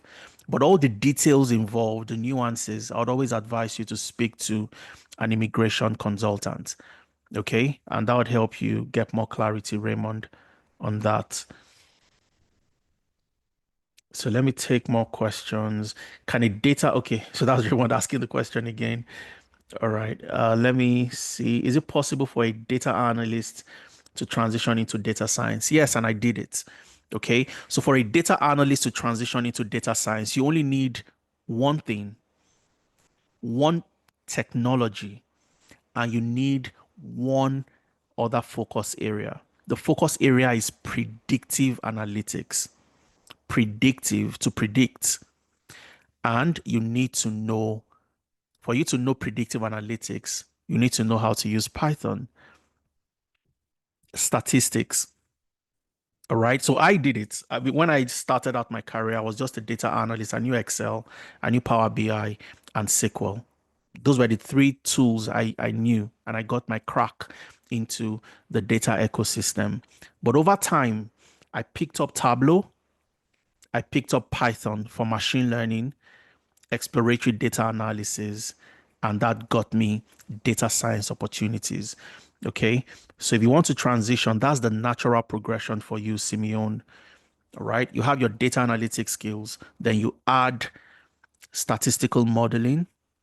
Python is the tool you would use, the technology you use for your statistical analysis, machine learning, exploratory data analysis, and so on and so forth. Okay. Moses says, I recently moved to the UK, Wales to be specific, as an international student, MSc Civil Engineering. I've registered for the DA in November last month. I want to ask whether having a civil engineering background is a good basis for a successful transition. For example, the companies in the construction. The beauty about data analysts, I see where your question is going. Is data analytics and construction, are they related? Not necessarily, and they don't have to be. It's just like you asking me, is data analytics and industrial chemistry related? No, they are not. I studied industrial chemistry. Is it related to data analytics? No. But I've had a stellar career over the past, decade. So you transitioning from construction to data analytics, the advantage and why it is fantastic for you is there is no sector, there is no industry that does not require a data analyst. And the beauty is in an organization, you don't need just one data analyst. You need multiple. And I'll give you an example. Okay. Marketing, the marketing department needs data analyst. So you see job titles like marketing data analyst, commercial data analyst, sales analyst. These are all data analysts. You need the commercial department would need data analysts. Using the energy sector as an example, the energy management department would need energy analysts. Somebody brought up that role, and I was excited because I've actually seen that role because I worked in the energy space. The energy management would need energy analysts. You would need business data analysts, management information systems analysts. The logistics and supply chain would need supply chain analysts, logistics analysts, and so on and so forth. Okay. The financial department would need financial analysts and so on. The financial analyst is a data analyst that analyzes financial records. So that's the beauty about the data analytics ecosystem. Every company needs multiple analysts within that organization. Okay. So you can rest assured that construction, let me show you somebody in construction that got a job recently as a strategic analyst after completing data analytics. Now that you brought it up, okay. So this is William. All right. So if you see William, for the gentleman who asked the question, William moved from a civil engineer to a strategy analyst in Poland. And let me tell you William's story. William was a civil engineer. He wanted to get into construction. Then he moved to Poland for his master's. But he realized very quickly when he moved to Poland that to get a job in construction, he would need to learn how to speak Polish. And he wasn't very confident that he could speak Polish given the time he had to complete his master's. So he joined our data analytics program in January while he was still doing his master's, because he knew that, okay, I have X number of months to complete. I don't want to wait until I'm done. So he was proactive enough to join data analytics. September this year, he got a job as a strategy analyst with Marsh McLennan. All right. And just because you asked the question, I'm going to show you Williams. He made an announcement when he got that job. Okay. It might not come up here. Let me use another browser. He made an announcement when he got the job. And I'm also going to play Williams' video. We'll use that to close our session today.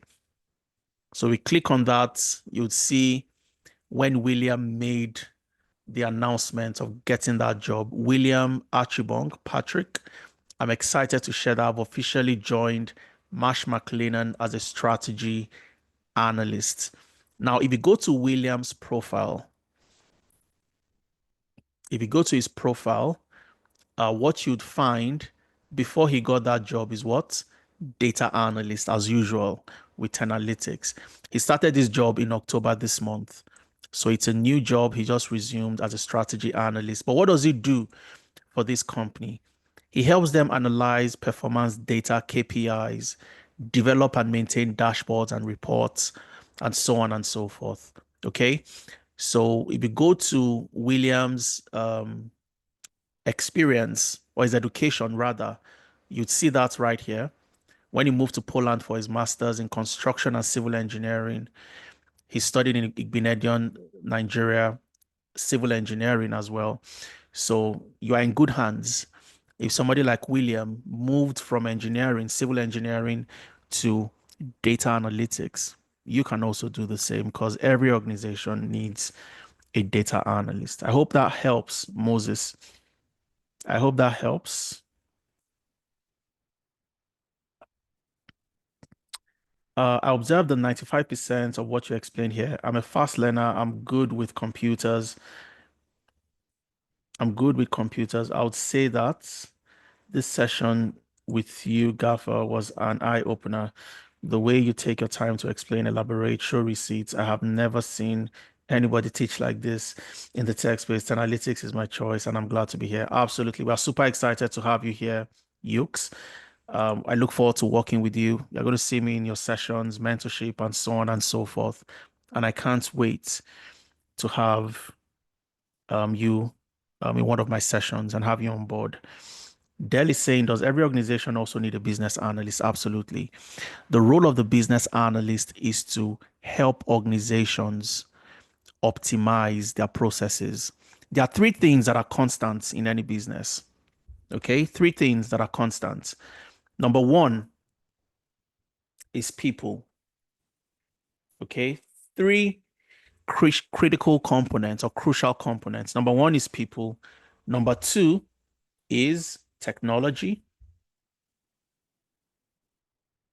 And number three is what? Processes. These are three critical components of any business. Now, every organization wants to optimize processes, get better at doing what they do. If something takes long, it takes 5 days, it takes 1 week, how do we reduce it to take 5 minutes, 1 minute? Okay. So when we reduce the time it takes to do something, it means that we reduce our losses because we are more efficient and we increase our revenue because we have more time to focus on other things. The business analyst role is to optimize processes. And that's why the business analyst would analyze the as is process. What's the current state of this process? How does it start? How does it end? What are the different impediments in between? Where are the gaps? Carry out a gap analysis and come up with a to be process. What should the optimized and future state process look like? Most of the time, you need to come up with some level of automation, build an automation, come up with an application, or simply buy one off the shelf. So the business analyst would work with the technology team to ensure that we deliver on this automation to meet the needs of the organization that would be utilizing that automation. So the business analyst will serve as the middleman They work with all the departments, all the units, understand their requirements. We want to optimize this process. These are the things that what do you want this particular automation to have? What areas do you have issues with? Where are the gaps? Get all the requirements needed. Liaise with the technology team to ensure that everything the company needs gets built and done by the technology team. Okay. And at the end of the day, the business analyst would also ensure that when a new process has been implemented or a new technology has been introduced to streamline processes, people get to use that technology.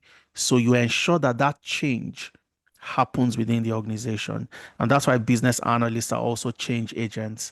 So as long as you have processes in your organization, which means there is no company, no organization, even if it's a profit and not for profit, you have a process, you have multiple processes. The business analyst ensures those processes are optimized, streamlined, and companies are more efficient, reduce losses, increase revenue, and so on and so forth. So every company, every organization needs business analysts, just to summarize for the person that asked that question. Okay. Other African countries, we have a lot of Abednego is a Ghanaian. Okay. Sharon is a Ghanaian. Sharon is a Kenyan. I don't know if Sharon is on my slide here, but let me see. That's Sharon right there. Sharon was a healthcare assistant in the UK. She joined us in March this year, our business analysis program. She moved from a healthcare assistant to a business data analyst role with the NHS. I always brag that we have over 80 alumni working with the NHS on visa sponsorship, from business data analysts to business architects to information analysts and so on. So Sharon is Kenyan. Okay. So if you want to listen to Sharon, make sure you get my slides. You'll be able to listen to the amazing stuff she's done. I shared Abednego earlier. Abednego is Ghanaian. So we have a diverse community of professionals. Okay. So that's Abednego. Abednego is Ghanaian, currently in Winnipeg, Canada, landed a job as a quality improvement analyst after completing data analytics. Pavel is Cameroonian. I think I shared Pavel, the gentleman who was in Cameroon as a teacher, moved to the US, and today he is a healthcare data and reporting analyst. That's Pavel right there. I think I showed his LinkedIn profile as well at a point. So Kenyan, Cameroonian, Ghanaian, Nigerian. There's another gentleman, an Egyptian, also got a job with what's the company now? With IBM in Egypt as a data engineer. I'm not sure I have him on my slide. So you have a diverse community of professionals from across the globe getting into a community that enables you thrive, land that job, and ensures that even after you get the job, you still you're still a part of a community that ensures that you grow on the job. Okay, so Clarice, I hope I answered your question. We're going to call it a day at this point. If you had an amazing time before we wrap up today, just type in a yes into the chat as we start to wrap up our session. If you had an amazing time, type in a yes into the chat. I look forward to working with every single one of you. Okay, so stay in touch, take advantage of the discount and register. And I look forward to working with you. Thanks for being a part of your Wednesday evening, Wednesday afternoon, depending on where you are. And I look forward to working with all of you. All right. Have an amazing rest of the week, and I'll see you in another session. Cheers, everyone, and have an amazing time.